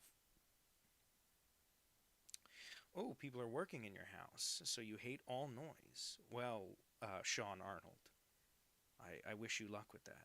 Maybe you can get some noise-canceling headphones. There's a lot of wrestling stuff that I don't understand. Theodore the Koala and Archibald the Koala having a chat. Theodore with a jukebox, Archibald with a cup of tea. Yeah, if I find out what if I find out what Archibald the Koala is, maybe I'll get on that. Gam Gam is not a fan of Billy Corrigan. Gam Gam is not a fan of anything that the kids like. Have you seen Luke Humphreys animations? No, I have not. I will look up Luke Humphreys after this. Luke Humphreys? Theodore heel or face? Theodore would do a Scott Hall and betray the Wolfpack. I don't get a word of this wrestling stuff. Theodore would beat Goldberg clean. What am I looking at? Oh, thank you, Syra. Syra says, dude, I know nothing about wrestling. I cannot understand this. Yeah, me too. Me too, buddy. Conan O'Brien predicted my birth. Conan O'Brien predicted that I would love him and find him attractive when he was younger. Now I just like his personality. 27, I'm surprised I don't have crow's feet. 24-year-old says to the guy turning 30. Well, the Rat Squid, the difference is I'm a very old 24. Oh, man. Oh, Rat Squid, I also will not be doing any trauma dumping about my birthday. Yeah, no, I won't be talking about why I don't like my birthday. Just don't like my birthday in general. Okay, up next is Theodore as Captain Jack Sparrow. There's supposed to be a captain somewhere in there. That joke doesn't work, because I already said captain.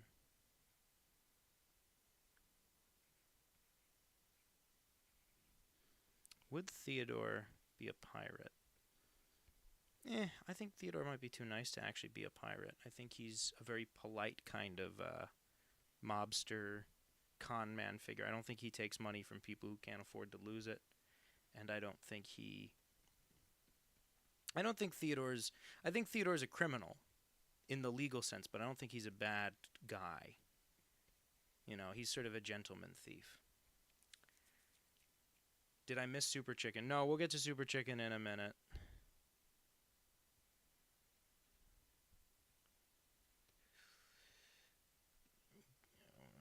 Give him a sword. Just a generic sword. I don't want to Google the details of this. Don't forget Theodore standing on your sinking head. I won't. I've talked about this before, but Mother, the cartoon character, was not supposed to be me. It just was drawn to look like me so that I could play the character in live action videos, which I've done a few now, but, you know, I've only done one where Theodore's talking to me, and the idea was that the character's not supposed to be me, it's some other guy. Let's pretend his name is Billy. And Billy just looks like me so that I could play him in live action videos. But I did not convey that very well. And so now so many people keep referring to me as Mother, and it was sort of a self-fulfilling prophecy where the character didn't want to be called Mother.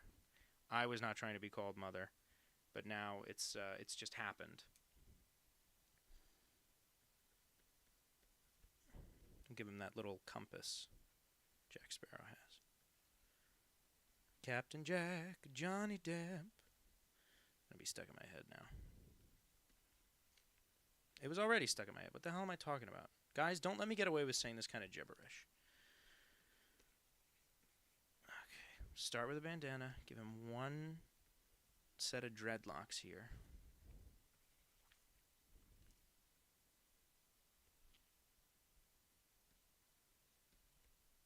Give him those puffy sleeves. What pirates have. No pants, I'm thinking.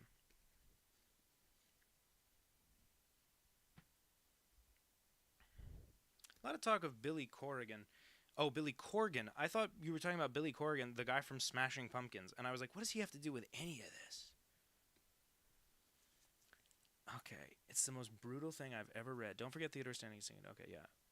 Resending my request, Theodore with Archibald. Yeah, I have to Google who Archibald the Koala is, but I'll get to it after I do. Once we're at the end, and then maybe we'll be that'll be the last one. I'm here. Sorry about the lateness. Don't worry about it. There's no like attendance requirement, Okay,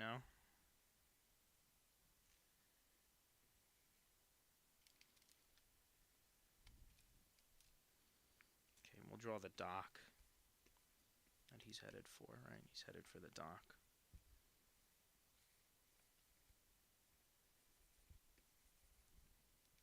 Okay.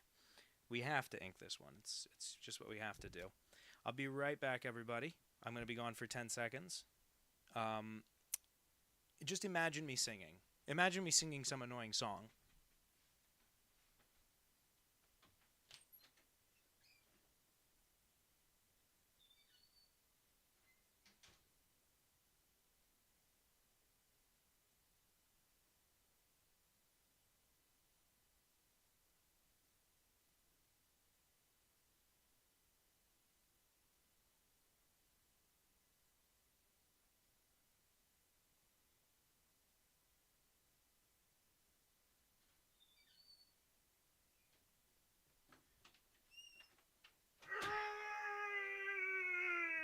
Okay, I'm back.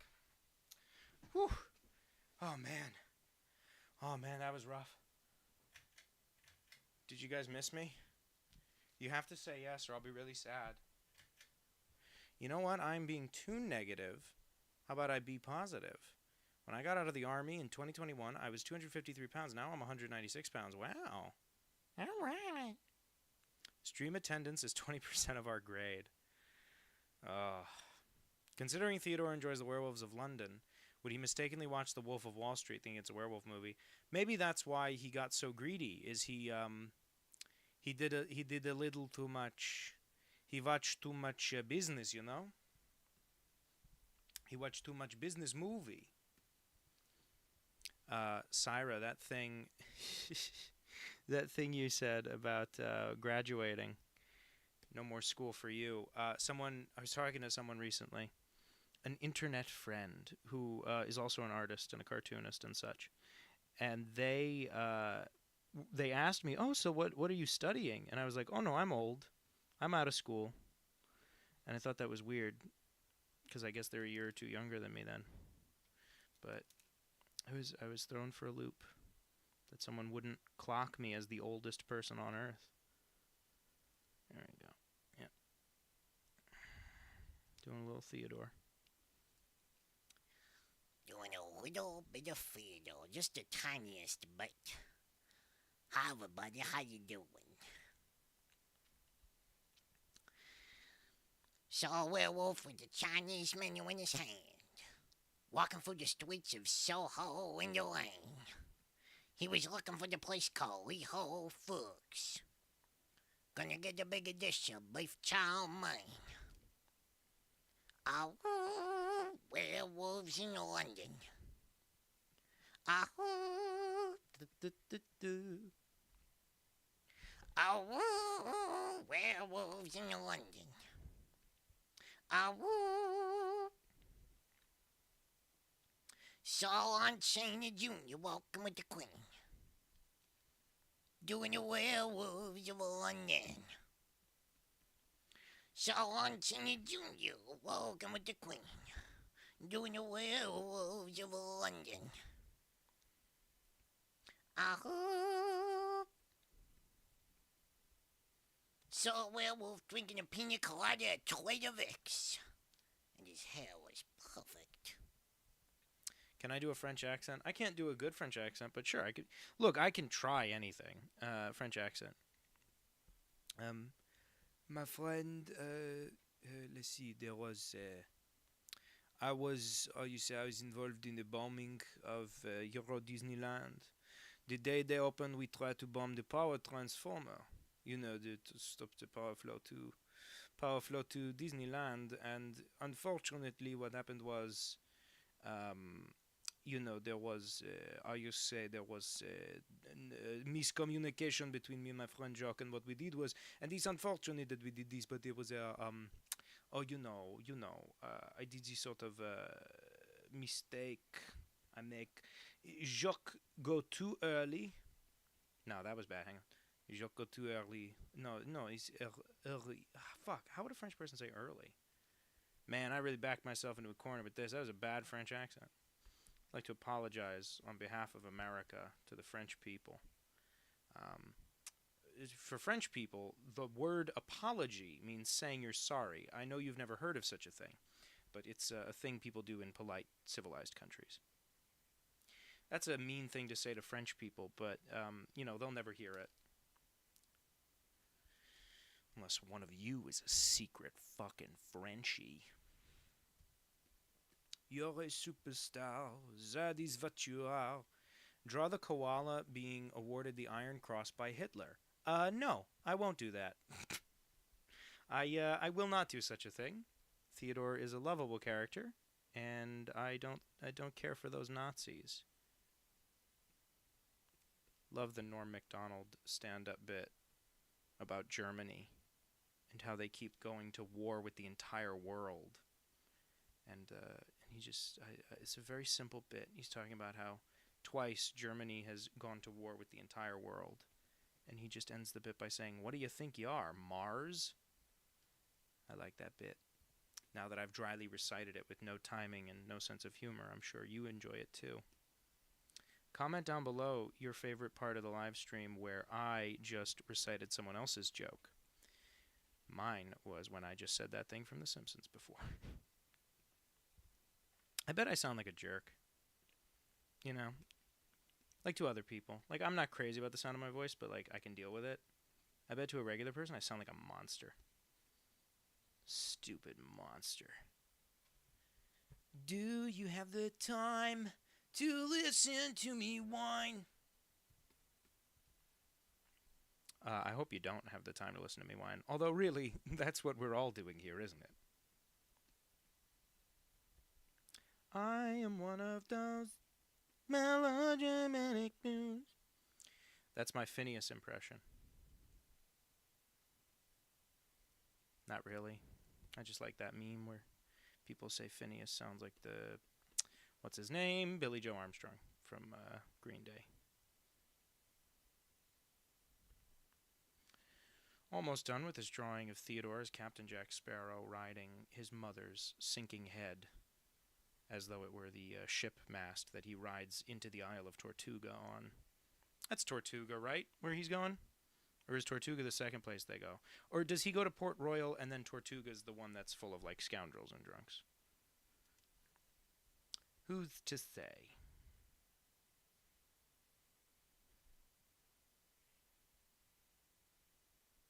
This is kind of what I look like. It's not a terribly inaccurate caricature. I think it should be a little uglier. I didn't want to make it a flattering caricature because I don't like the way I look. But it might not be ugly enough. Comment down below ways to make drawings of yourself uglier. Maybe I'll just give him like a giant gash across the face. No, because then I'd look cool. Okay, here we go. I think we're wrapping up the phase where I'm taking requests, and I think we're entering the phase where I'm just desperately trying to finish all the ones we have here so I don't disappoint people too much. Even though, obviously, I could just stop at any point. I don't think people would be too mad, but I think people like having their request granted. That's why we love genies. Granters of wishes. Well, that we love when they ironically give us the thing we want, but it destroys our lives. I think we love that about genies. We love genies, don't we, folks?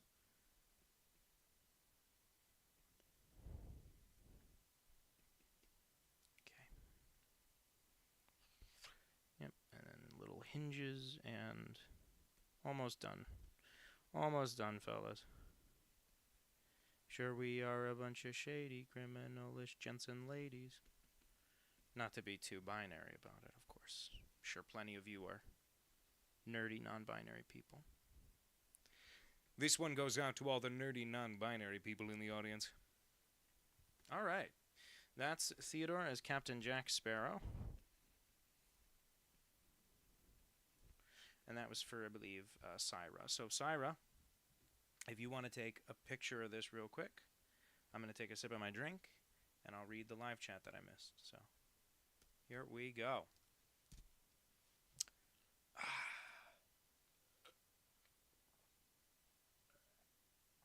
Oh, jeez, I love drinking.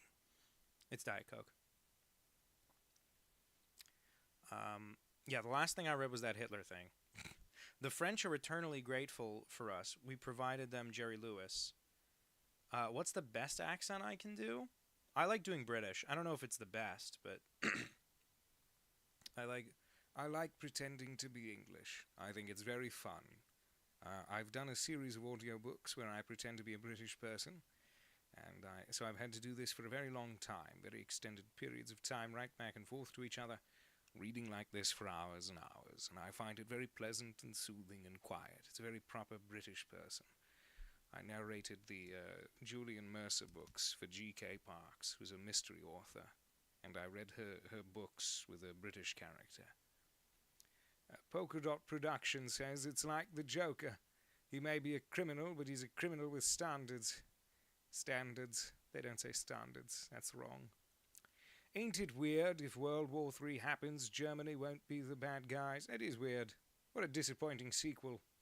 Maybe it's like Terminator 2, where the Terminator is good in the second one. I love all the people of the earth. Yes, even the French, says Dark Sun. We're not exactly in the golden age of humanity right now, says Sean Arnold, and I'm inclined to agree. The golden age? Like famous DC Comics characters, the Justice Society of America? Now there are some superhero real names I would have not gotten correct. Except, I think Ted Grant is the name of Wildcat. And obviously Dinah Lance is Black Canary, but I think she's the second Black Canary. I wonder if I could just break my own legs if the draft happens. That seems easy. I don't think they'd let me in because I'm a dirty, hippie, communist vegan. I don't think, when I show up to the draft, I might be a conscientious objector. Sean Arnold says, cartoonists are never allowed to make themselves look cool. I had no intention to make myself look cool. My only worry is that he's not ugly enough, the cartoon of me. Hang on, Syra, let me read this in the offensive Australian accent. My country is not patriotic, LOL, or at least I'm not. That was terrible. I'm still holding onto my down bad pass for next time. Half Genie Hero is a good game. Please give it to me, Rat Squid. Thank you for the exquisite drawing. Of course, Syra. I love drawing this one. Vincent Price, is that you? Oh, I used to do a Vincent Price impression for my little brother. And when I say for, I mean to bother him. Let's see. We got those ones. We got that one. The Jessica Rabbit one's complex. I'll put it off for a minute. Someone re-requested. Well, we'll do Killer Moth because Polka Dot's been waiting a long time. And then we have to do Super Chicken talking to the cartoon mom. But we'll start with Killer Moth because that'll be easy to do. what was I just saying? Oh, Vincent Price. I used to do this Vincent Price impression to bother my little brother. And Vincent Price, for anyone who doesn't know, famous horror movie actor. Plenty of people have done impressions of him. I think the best impression anyone's ever done of Vincent Price is Dana Gould's. It's just the funniest to me. Obviously, the most famous is probably Bill Hader on SNL doing Vincent Price. But Vincent Price had a very sort of, from the brain that brought you the big Ben Caper, he had sort of a, how else to describe it? He was a closeted bisexual for his entire life. Yes. And he was a lover of the arts. Anyway, but his last movie ever was Edward Scissorhands, and he was very old in the movie, and you can tell he was just about to die when he did the movie. And so he's really sickly and really old in it. And there's a scene where he is reading fairy tales to his creation, his son, Edward Scissorhands.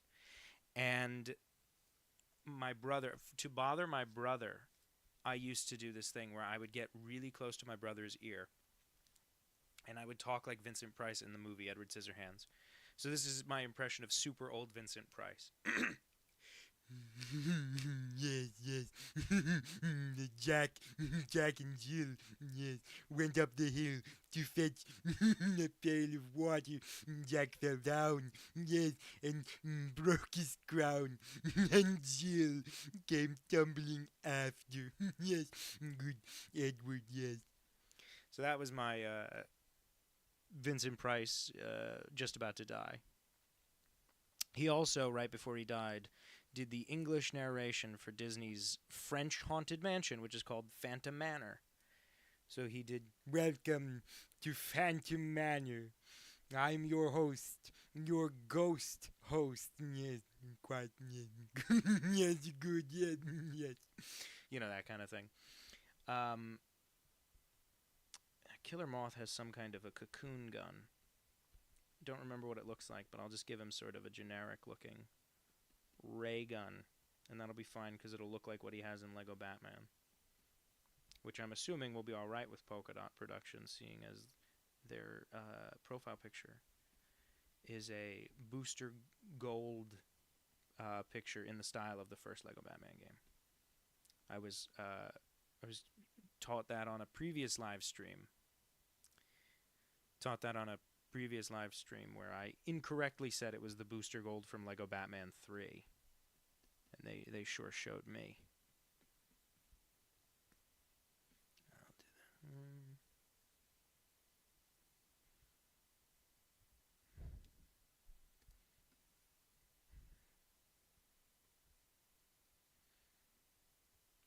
I'll punch you in the jeans. Oh, God. Why must I keep living? It seems like too much work.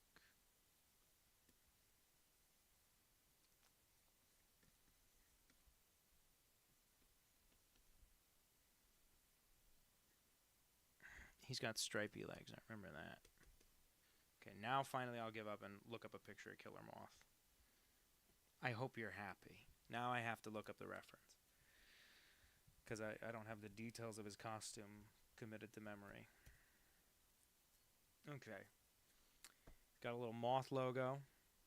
Oh, and a belt. And other than that, it's a very simple costume. And honestly, you know what? His gun is... I'll fix the gun real quick. It's kind of this, and then this. And I'll just make up details on that as I go, but...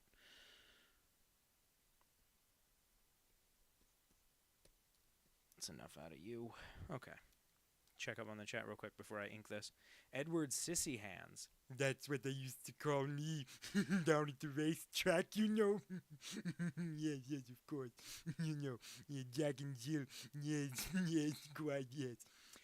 I have but a simple request. A rain cloud. All right, Dark Sun, tell you what. Before I finish Killer Moth, here's my drawing of a rain cloud. Nope. I'm just a little black rain cloud.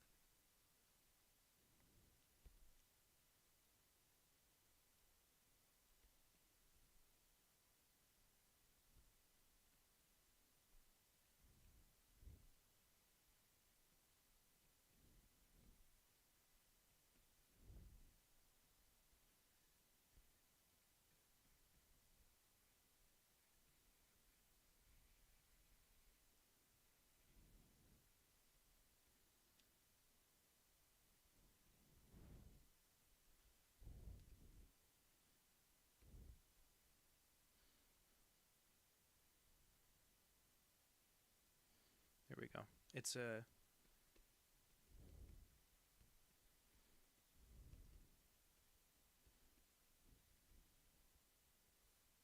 it's a rain cloud, because that's a bad caricature of Rainn Wilson. This is from Sean Arnold. I always remember the time Vincent Price made Shaggy and Daphne and Scooby hunt ghosts. Yes, yes, I do remember that. He was Vincent Van Ghoul. Oh my God, I remember Edward Scissorhands as a kid. What do you mean Vincent Price died at age 82 in 1993? Sorry to remind you that.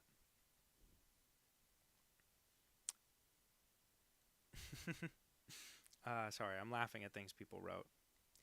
What was the other point I was going to make? Oh yeah, dark romance is overall good. Both men and women need problematic lovers. You know what they say, honey, I'm the most problematic lover of all, because I can't feel love anymore. Also, when I was in Australia for 45 days, I met plenty of patriots. Like, I think Australia might be as patriotic as the USA. Not gonna lie. For real, for real. No, it's a Rainn Wilson cloud. It's not a Danny cloud, but I should have Googled a picture of Rainn Wilson so it could actually look like him. I just tried to do that out of my head, and it didn't come out so great. Disapproving father, Rain Cloud. Yeah, he's going to yell at me about why I don't get A's in school.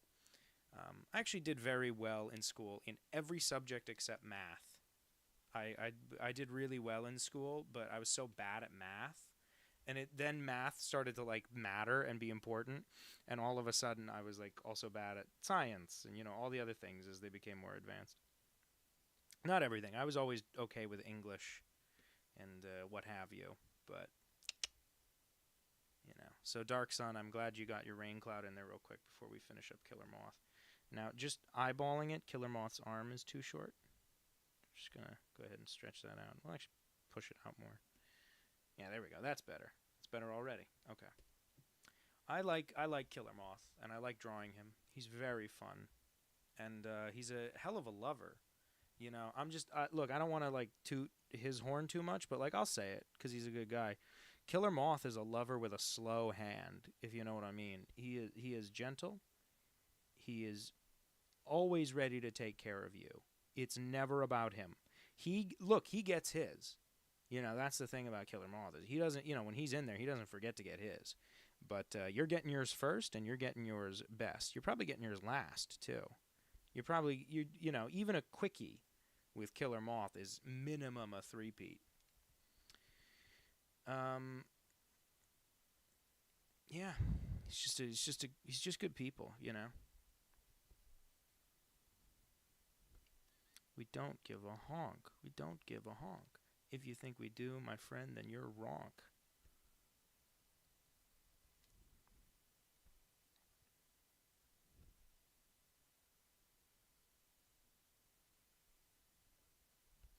My image of Killer Moth is definitely quite strongly shaped by the Lego Batman video game, because he's so funny in that. He's so silly. But I knew who Killer Moth was before the Lego Batman game, because one of the few comics I had like just laying around the house as a kid was not few. My parents would buy me, like relatives and people would buy me comics, but just when you're really little, you don't usually have that many comics. Anyway, but one of the ones that was just laying around my house was a reprint, a Toys R Us exclusive reprint. It was actually in my house when we moved in, but I didn't find it for years. It's a long story. It doesn't matter. But was a Toys R Us exclusive reprint of the first Batgirl comic, which is called The $1 Million Debut of Batgirl. And it's from the 60s. Would have been around late 67, I think. Anyway. And the villain in that issue is, of course, the Killer Moth. And so I knew who he was from this weird old comic reprint that was in our house. Like I said, it was in our house when we moved in. There was a room in our basement, the basement of my childhood home, that the previous owners just left a bunch of shit in. Because I guess they knew another family with kids was moving in. So they just left it. And it was like all the like little kiddie books and, like picture books and stuff. And I remember that was they had a VHS copy of Mask of the Phantasm, which is so cool. And then they had a copy of the original Peter Pan, which was called Peter and Wendy when it was done as a play. They had a copy of that in there, and I read that, and I like that was one of the earliest times where I read like the real version of a story after the Disney version, and the thing that floored me the most, I mean, there's so many cool things in that are not in the Disney version, but the best one for me is that Tinkerbell's dead, and it's not even in a sad way. She doesn't like sacrifice herself or anything. They just casually reveal during the epilogue that like, oh yeah, fairies only live like 6 months. So Peter Pan, like, they don't really mean that much to him, which is crazy because the whole emotional crux of the play, it's such a weird thing. It's such a strange choice as an author because the whole emotional crux of the play is Tinkerbell, is saving Tinkerbell. I do believe in fairies. I do, clap your hands to bring her back to life. Like, that's the crux of the play. And then to so casually reveal during the epilogue that, like, oh, fairies only live for like 6 months. They don't really mean anything to me. Is crazy, but it also, I think, in a very mature way, just shows like that what the whole epilogue is. Oh, see you around, Syra. Catch you later. The whole epilogue of Peter Pan is about like you can't go back there. You can't stay a kid forever. And I think and like Peter forgets everything, and he's so out of touch, and he's like, because he's on basically a different plane of existence than these kids, and that's why Wendy can't really go back again, and that's why she tells Peter to bring her daughter Jane to Neverland. But so like it's like cool in that sense, but it's just a crazy like it's the kind of idea I would never have as a writer, to just like throw that in at the end casually. They're like, oh yeah, the thing you like cared the most about was actually meaningless to this guy. But again, that nicely illustrates how strange that world is.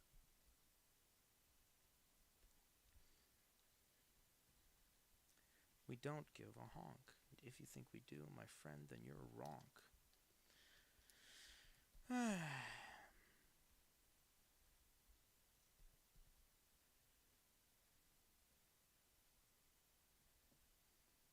We got the Chronic. What Calls of Narnia? Past that Chronic. What Calls of Narnia?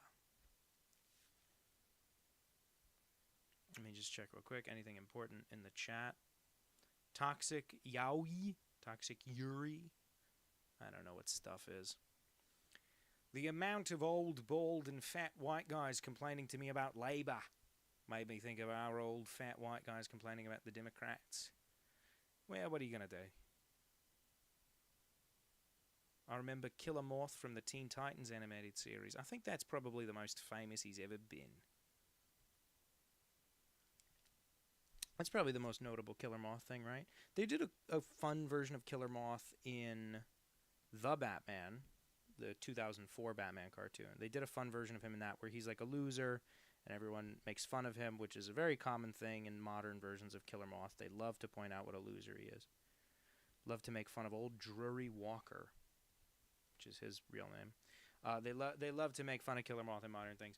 But then he turns into a giant moth monster in the show. And I actually still, on my shelf, I can see it from here, I still have the action figure of the monster Killer Moth.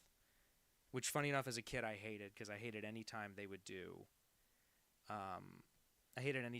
like kooky versions of characters instead of the normal ones. But I actually really liked that one a lot as an adult. Just because it's such a funny twist on it. I believe they had done that in the comics. His name was like...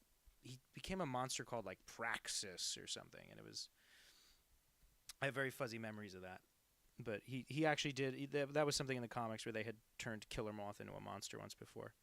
The other big memory I have of Killer Moth from my childhood is that I used to go to the library all the time, especially in the summer.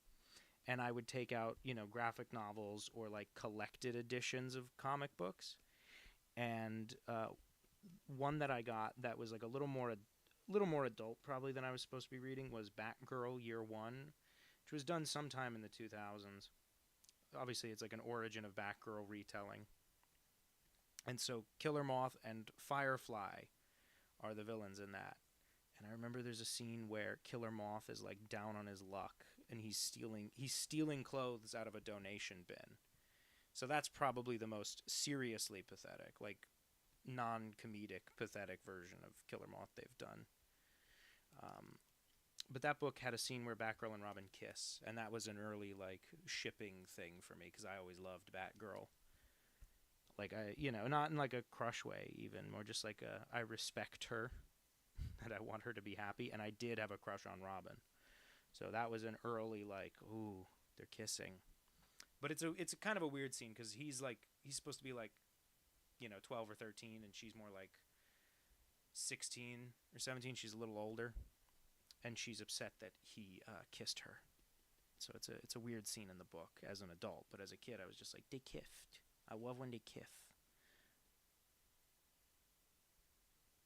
That hand's really crappy, but it's what you're getting out of me right now. So there's Killer Moth.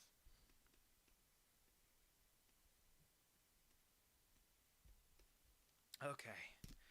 Just one or two more, and then we're all done for the night, folks. Tell me, Rat Squid, why were you in Australia? Dilsey says, nice Aussie accent. I don't think the Aussies are going to like that. Actually, I'll have you know his original name was Cameron Van Cleer before they changed it post-crisis.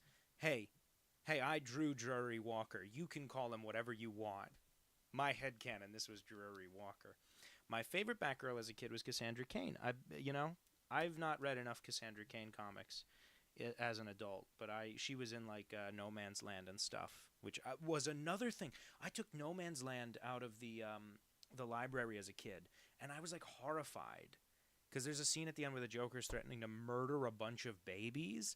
Like this would happen to me so often as a kid where I loved comics, and I would try to read them as a kid, and then I would just be hit in the face with how like miserable they are and how like grim and serious they became.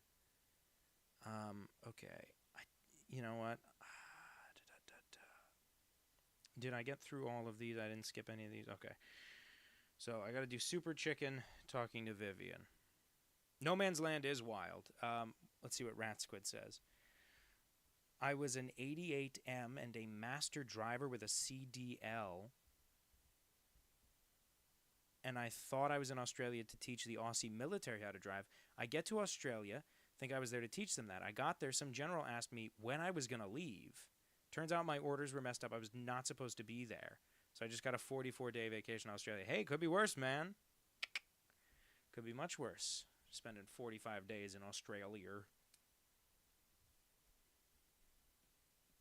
Put a little heart on that while I read these chats. Danny, your tax dollars. Well, my tax dollars gave you a vacation, so.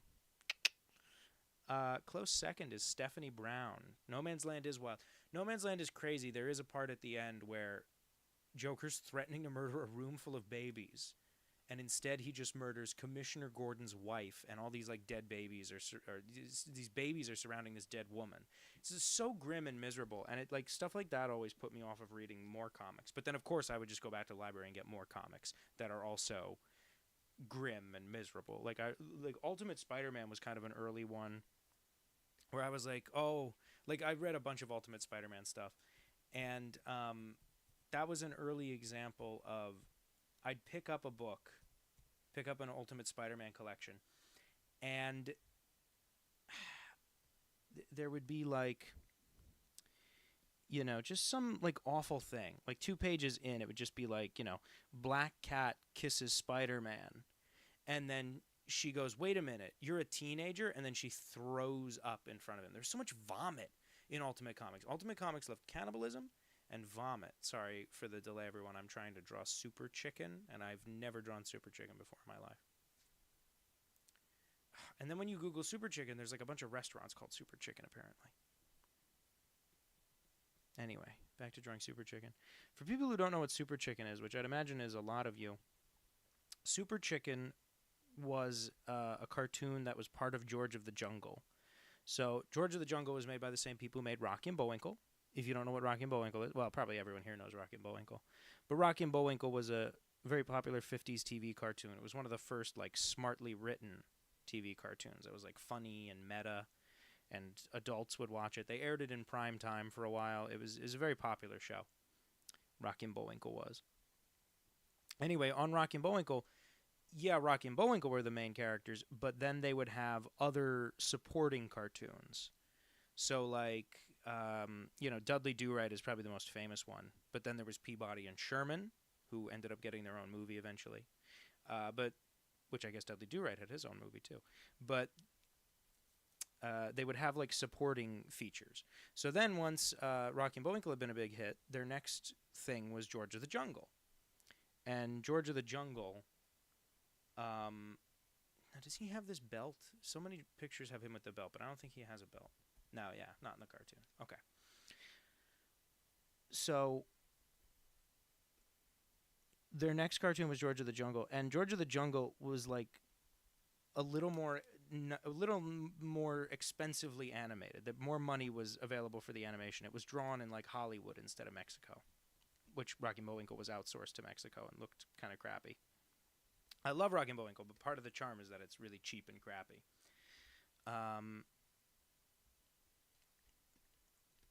Here we go. You knew this was a dangerous job when you took it. Okay, so anyway, Rocky and Bullwinkle, George of the Jungle, which of course we all know from the live-action Brendan Fraser movie and Weird Al's cover of the theme song.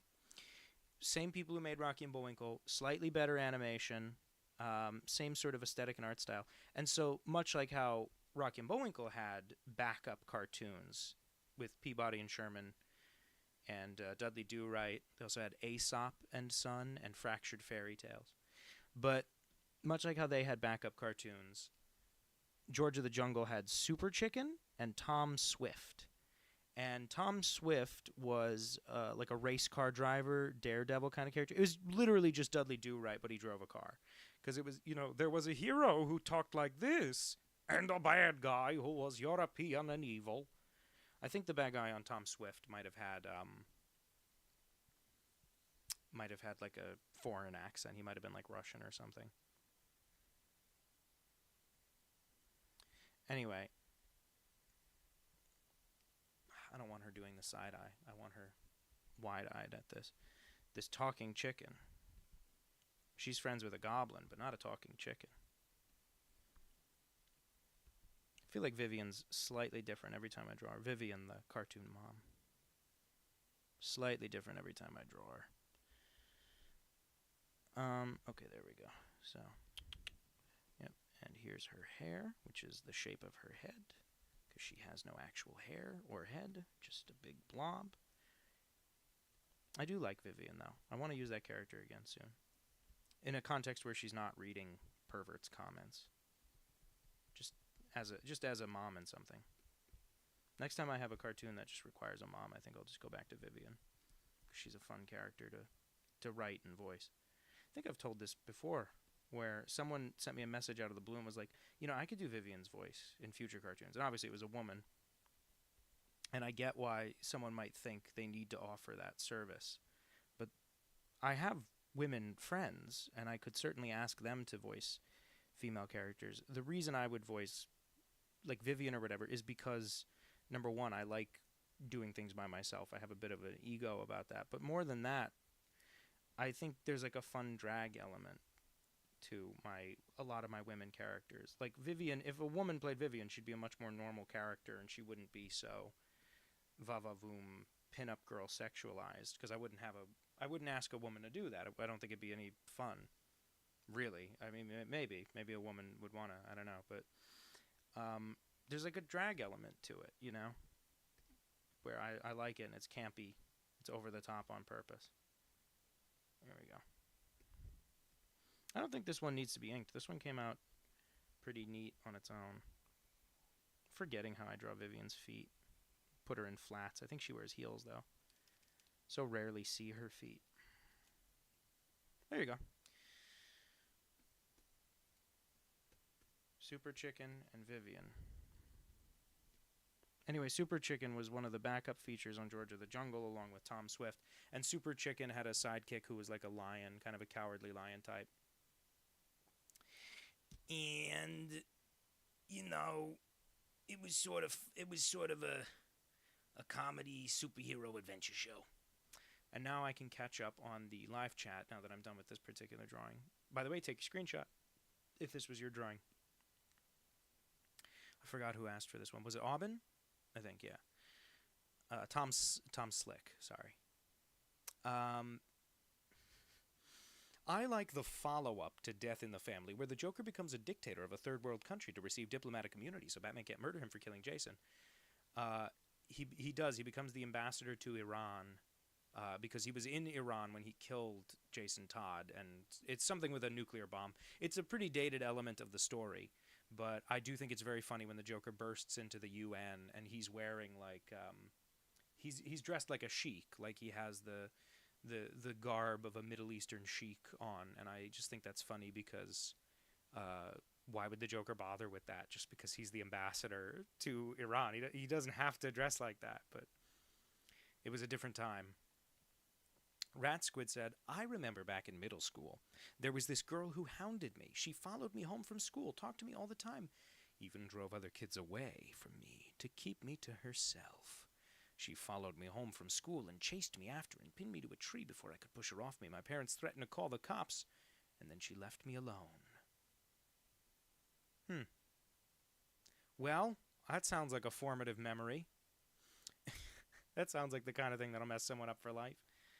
Why was Brendan Fraser in so many of these movies? Well, I think you do one George of the Jungle and then you get stuck in a Dudley Do-Right. The old Boris and Natasha movie, super low budget, super fun. I've never seen the whole thing, but I know there's a lot of SCTV people in it, and I love SCTV. I also love Monkey Bone, like Polka Dot Productions. Let's see. You knew the job was dangerous when you took it. I went to win a date with a girl the other day. She sent me wedding plans. I went on one date with a girl. She sent me wedding plans. That's, some people need love, but it's not our fault. And we don't have to be the ones to give it to them. I like to think this scenario is happening in the geriatric cartoon prison. Super Chicken did some heinous act that got him there. I think Super Chicken was just imprisoned for speaking truth to power. I think he's a good man. Okay, and let me see. Which of these... Cool piano. This one's going to be so crappy. Because I'm doing it in 5 seconds.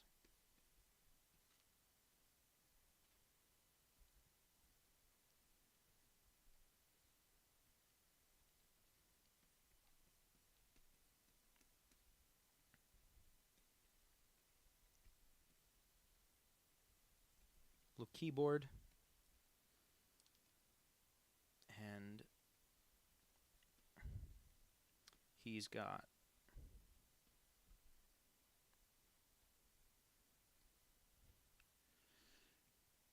some cigs because he's cool. And what's cooler than smoking? Nothing, that's what.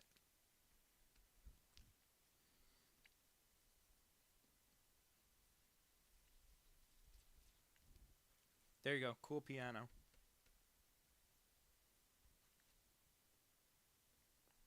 That's the coolest a piano can be.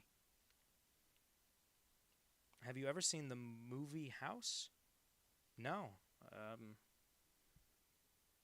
Ebony and ivory live together in perfect harmony, side by side, my piano. Blah, blah, blah. I didn't screw that up right. No, that's okay. I just have to make that a keyframe. There we go. Okay.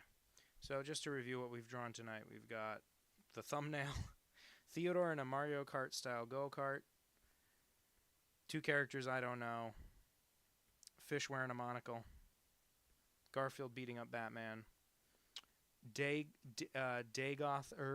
doing the Dr. Evil pose, the Mad Bomber, Killer Moth, Super Chicken telling Vivian cartoonish that you knew it was a dangerous job when you took it, a cool piano, Linda about to hit Bob from Bob's Burgers with a bat in the style of stalking killing or killing stalking, and Theodore as Jack Sparrow riding Mother's head like a sinking ship, and then Theodore as part of the NWO. And the only one I haven't gotten to, at least the only one I wrote down that I didn't get to, was the Jessica Rabbit one, which I was putting off because it sounds like a pain in the ass, but this is the last one I'm doing, and then I'm going to bed. Okay, here we go.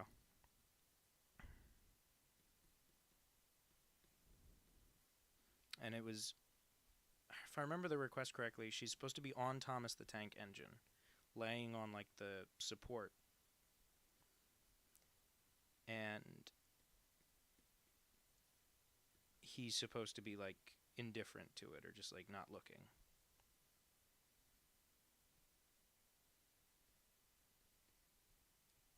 That leg doesn't look right. I'm sorry. What's fine? The smoking or the Jessica Rabbit?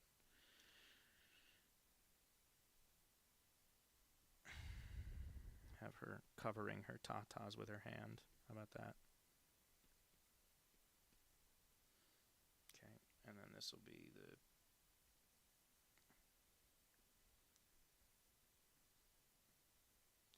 Okay, and then now I have to Google Thomas the Tank Engine, see what his face looks like. Talk amongst yourselves. I'll give you a topic.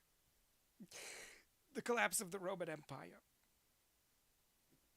Okay, that's of course a reference to Linda Richman, the beloved SNL character. Can you tell I'm running out of steam? Does it come across at the end of a live stream when I'm tired? No, I'll do it. Don't tell me I don't have to. I don't have to do any of this. Don't tell me how to do my job. Just gotta look up Thomas the Tank Engine's face. I think it's a funny drawing. At least, I'm gonna make a funny drawing. He does look like that emoji.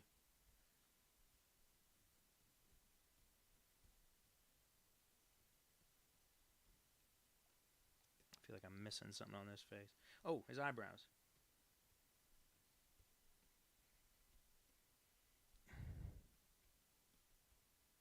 Okay.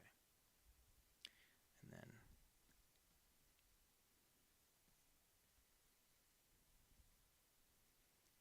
that's the cheat of drawing a train from head on, is that you can just kind of turn it into basic shapes.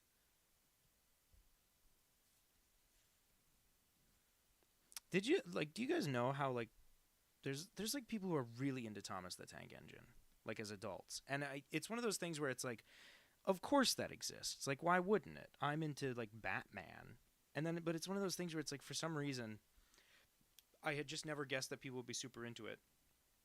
But I think that's just because as a kid I found the show boring. Because I've always had great taste. I'm just teasing y'all. How small do I have to make this to fit it in the... There we go. That's pretty small. Okay, but it's fine. Now let me double check on Jessica Rabbit's face, so I don't mess up her face too much. People ask me to draw Jessica Rabbit all the time. You think I would have... got it right. Aubin, what is... As Thomas the Tank Engine, as a person who likes Thomas the Tank Engine, I'm asking this legitimately. I'm not making fun of you. Because, like, again... I like equally silly things. But I want to ask, like, is there regarded as, like, there's good Thomas and there's bad Thomas? Like, what's the one that everybody hates? You know, like, is there, like, oh man, the reboot's not as good. You know.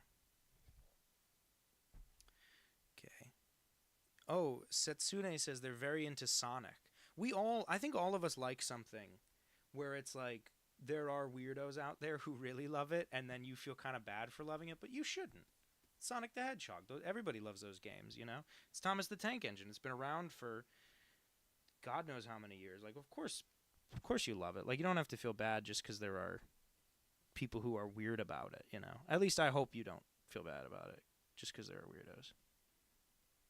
Unless you're one of the weirdos, in which case, disregard.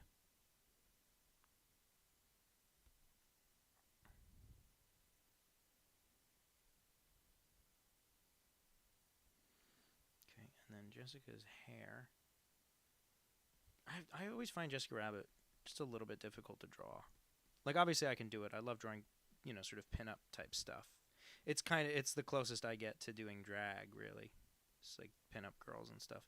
But there's something kind of difficult to draw about her. Same with Snow White. Whenever they do like minimal facial features, I find that the face kind of floats around on there. Okay, and now I'm thinking I'll just go right ahead and right to inking this. Go straight into it.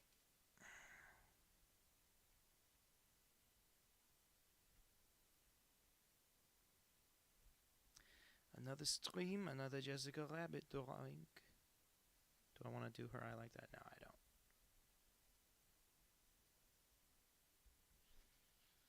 Life is a box of chocolates, and my name is Forrest Gump. I'm not the sharpest tool in the shed, but I give Jenny all my love. Okay, then I'm a legal aid. Aaron Brockovich is my name. Then you can call me Scarface, snorting mountains of cocaine. Okay, you cockroaches, I'm reloaded. This is a tale of Tony Montana. Cuban of flame with Miami and guns. Got a basehead wife, her womb is polluted. This whole town's a pussy, just waiting to get fucked. You complete me. This has been another edition of Danny Holt just kind of sings some old Lonely Island songs that are stuck in his head. Yeah, that was kind of weird, but we're back in the club, buying up the bar so the groupie show us love. Oh, that's an ugly ass hand. That's a worse hand than AI would ever do. I'm sorry, everybody. Let me try again. Undoing the hand. Check in on the live stream. This is the tale. Oh, okay. There's a seasons 8 through 17. Wow, that's just like The Simpsons. It's almost exactly the era of The Simpsons people judge. Theodore collapsed the Roman Empire. An empire. It was all him. He stuck a dagger in Caesar's back, too. I don't know if Theodore would murder. I mean, if everyone else was going to do it, he might go along with it. You know. I'm a sucker for peer pleasure. I'm a little bit of a people pleaser. I will simp for her the same at 30 as I will when I was 10. Amen. The Frank Miller era of Thomas the Tank Engine, let me tell you. Steam engines are the weapon of the enemy. They are loud and clumsy. These are our weapons. In time you will learn to use them. Anyone who kills answers to me. I love that episode where Thomas wrestles Percy, and he says, "This isn't a mud hole. It's an operating table, and I'm the surgeon." Then he breaks Percy's nose. He actually gives Percy just the right kind of cut, the kind above the eyes, the kind that bleeds.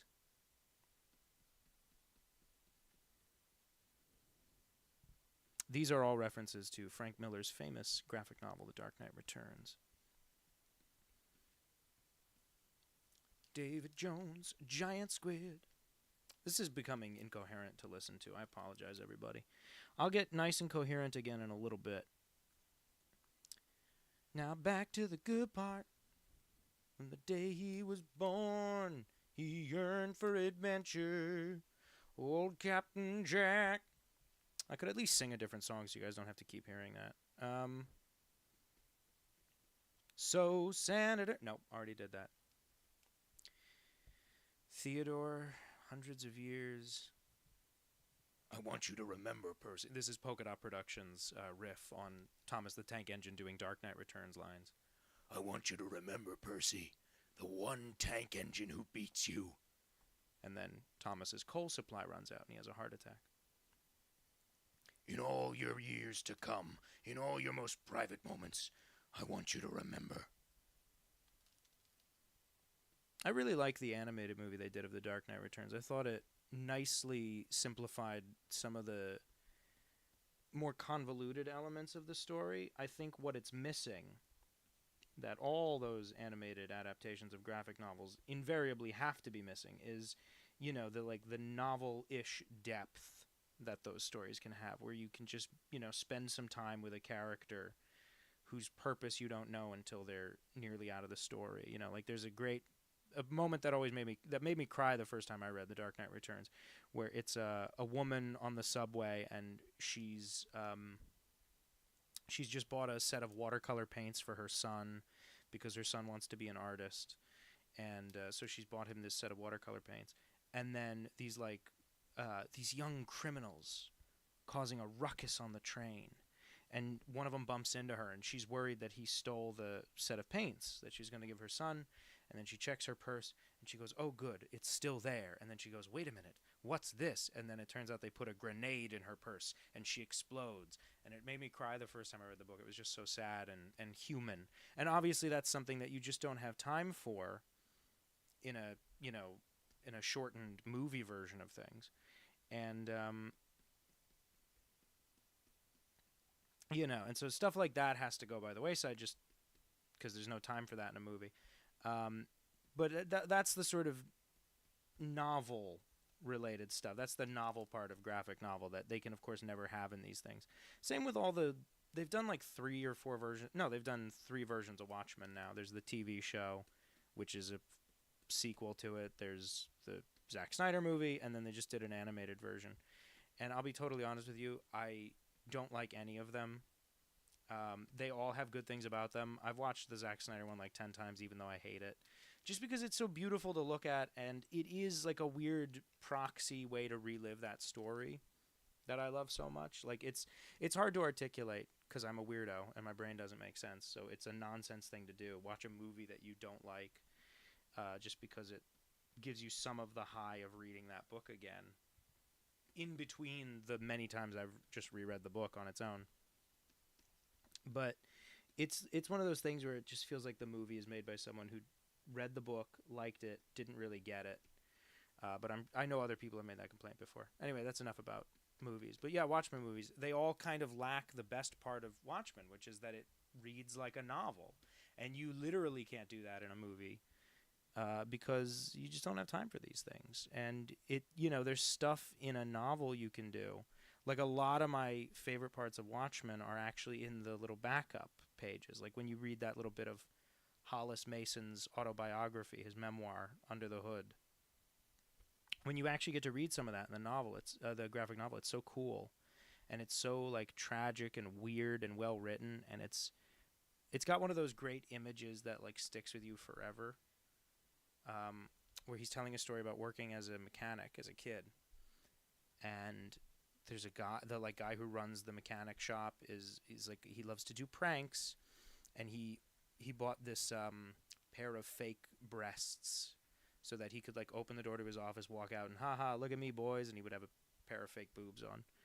And then, but it's, again, this is like the weird darkness of Watchmen is, and then that guy, as he's doing this, he gets a call and he finds out that, like, his wife is cheating on him or whatever. And he walks out with a gun to his head and he kills himself while he's wearing these big fake boobs that he was going to use for a prank. And it's one of those things that just, like, sticks with me forever. And of course you can never include that detail in the movie. There's, like, it just would never come up. It's not part of the plot. But it's one of a million little things in Watchmen that is so, like, weird and just stays with me forever. And so of course a movie can't do any of those things. But it's one of those things where it's like, well, why do we have to make a movie of every good book, you know? And the answer is money. But, you know, it's not like either of the Watchmen movies is terrible. They certainly both have their redeeming qualities. I thought the animated one actually looked really good, especially considering it's direct-to-video. They did a great job with the art. And the voice actors are good. Strangely enough, I didn't much care for the guy who played Rorschach, who's a very famous actor. I just didn't, it sounded like sort of a bargain basement version of the live-action movie one instead of a new idea of what Rorschach might be. But anyway, it's the guy from Bosch, whose name is escaping my head right now. Anyway, here is Jessica Rabbit sprawled out on Thomas the Tank Engine. And I think that's the last drawing we're going to do. I will do a quick run-through of all the drawings.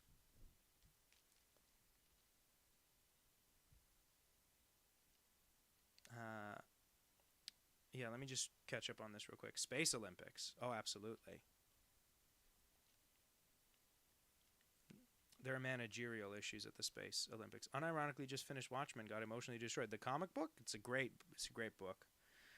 The Alan Moore Thomas the Tank Engine wasn't too bad either. October 13th, 1985.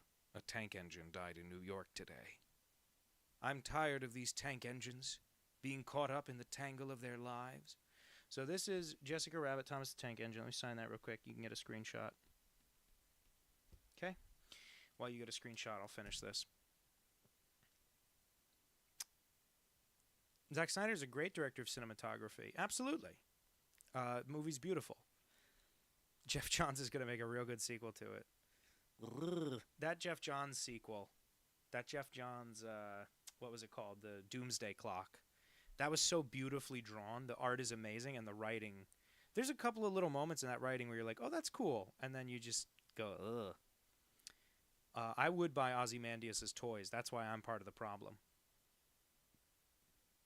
I can't believe the son I illegally adopted isn't older than me. Yeah, well, the comics insist upon themselves.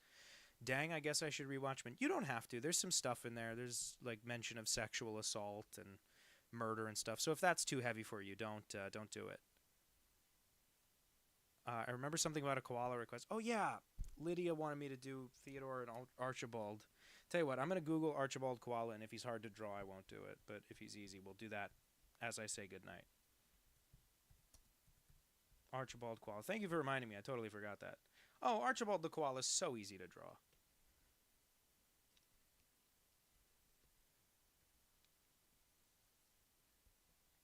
So I'm going to draw Archibald Koala with Theodore real quick. Everybody, thank you so much for coming out tonight. You're all very nice people. I had a great time as always. I don't do these too frequently because they kind of exhaust me in a good way. Where I'm very accomplished after they're done, but I feel very accomplished after they're done. But they've also got this weird thing of like,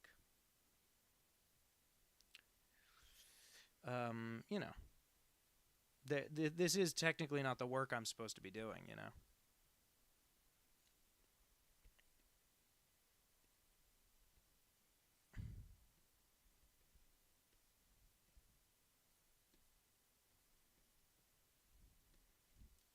That what he looks like? He's got like a suit on in these pictures. Oh, he has a bow tie. Okay, and then Theodore with some, give him his 40 ounce of koala malt. Give him a martini.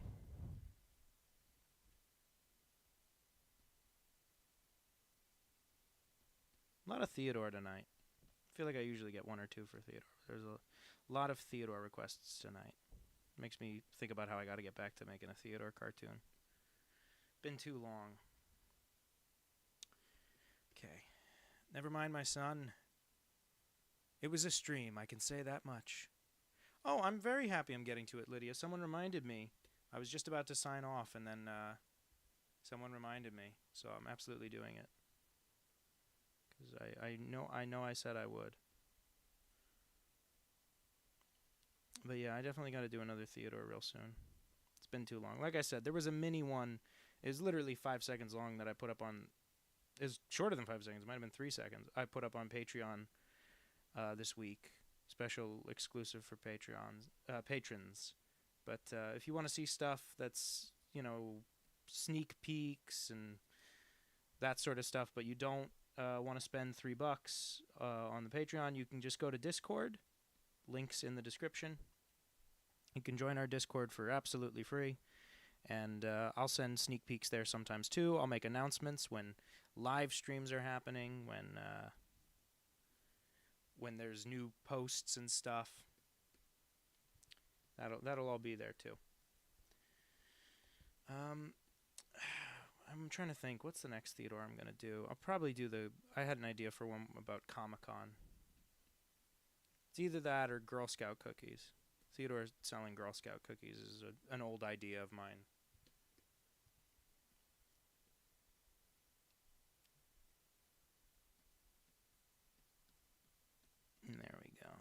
I'll just little martini, and then a nice cuppa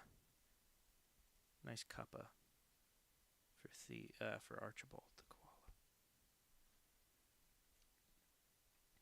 And we're wrapping up at the perfect time because I can just feel my hand starting to like give out.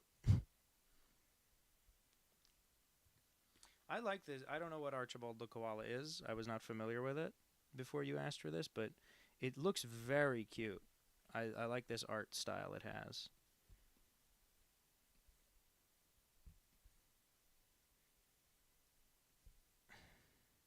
Obviously a very different kind of koala than mine.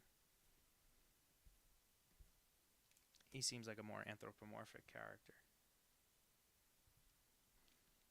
There we go. And so now as we're wrapping up, I just want to say thanks again for coming out, everybody. I had a nice time tonight. Probably do another one of these in a few weeks, week or two. Or 7. Who knows? I like the idea of doing them maybe every other week. That's nice and manageable for me, because weekly might be a bit much, given my busy schedule. I usually try to do them on Saturdays, but I have plans tomorrow, so I got this out of the way now.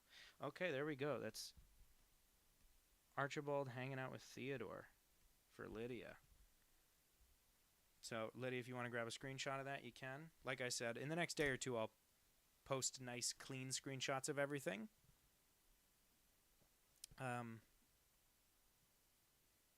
Let's see now. Oh, opened that by accident, sorry. Just checking up on the chat. Polka Dot Production says, my hand cannon Rorschach voice was always just the question. Yeah, probably. Rorschach, I think, is described as having like a gross voice or something. I really hated the Dr. Manhattan voice in the new animated version. It's so, I don't know. It just wasn't that good. And again, I like the actor who was doing it. I like him in other stuff. I just didn't like the choice he made. You don't think I'm bad, do you, Tom? Okay. Jeffrey Combs would be a perfect Rorschach. Yeah. Thanks for coming out, Setsune, and everyone else, of course. Just remember, DC Comics stole Watchmen from Alan Moore. Absolutely. No joke. I rambled about this last time, about the stealing of Watchmen. It was a whole thing. Bill Finger did rip off a shadow story for the first Batman. And a lot of my cartoons are parodies, so those are rip-offs too. Not enough Jessica Rabbit. Remember last screen we had 24 Jessica Rabbit quests? Yeah, Theodore with his martini. Yeah, Theodore takes the olives out of martinis and he puts a piece of candy in there instead. He doesn't like the olive. The olive is too salty. I like a sweet. All right. Yep. Yes, Father, I shall become a tank engine.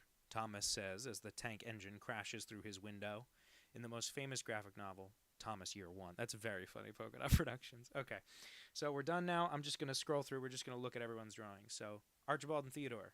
Theodore in the NWO. Theodore is Captain Jack Sparrow riding Sinking Mother. Linda about to stalking, killing Bob. Jessica Rabbit hanging out on Thomas the Tank Engine. A cool piano. Super Chicken telling Vivian it was a dangerous job. You knew that when you took it. Killer Moth. The Mad Bomber. Dagother as Dr. Evil. Garfield beating up Batman. Fish with a monocle and a top hat. Onasha poking Morgana with a stick. Theodore in a go-kart. And the thumbnail. Thanks so much, everybody, for coming out. That was a ton of drawing. I'll see you all real soon.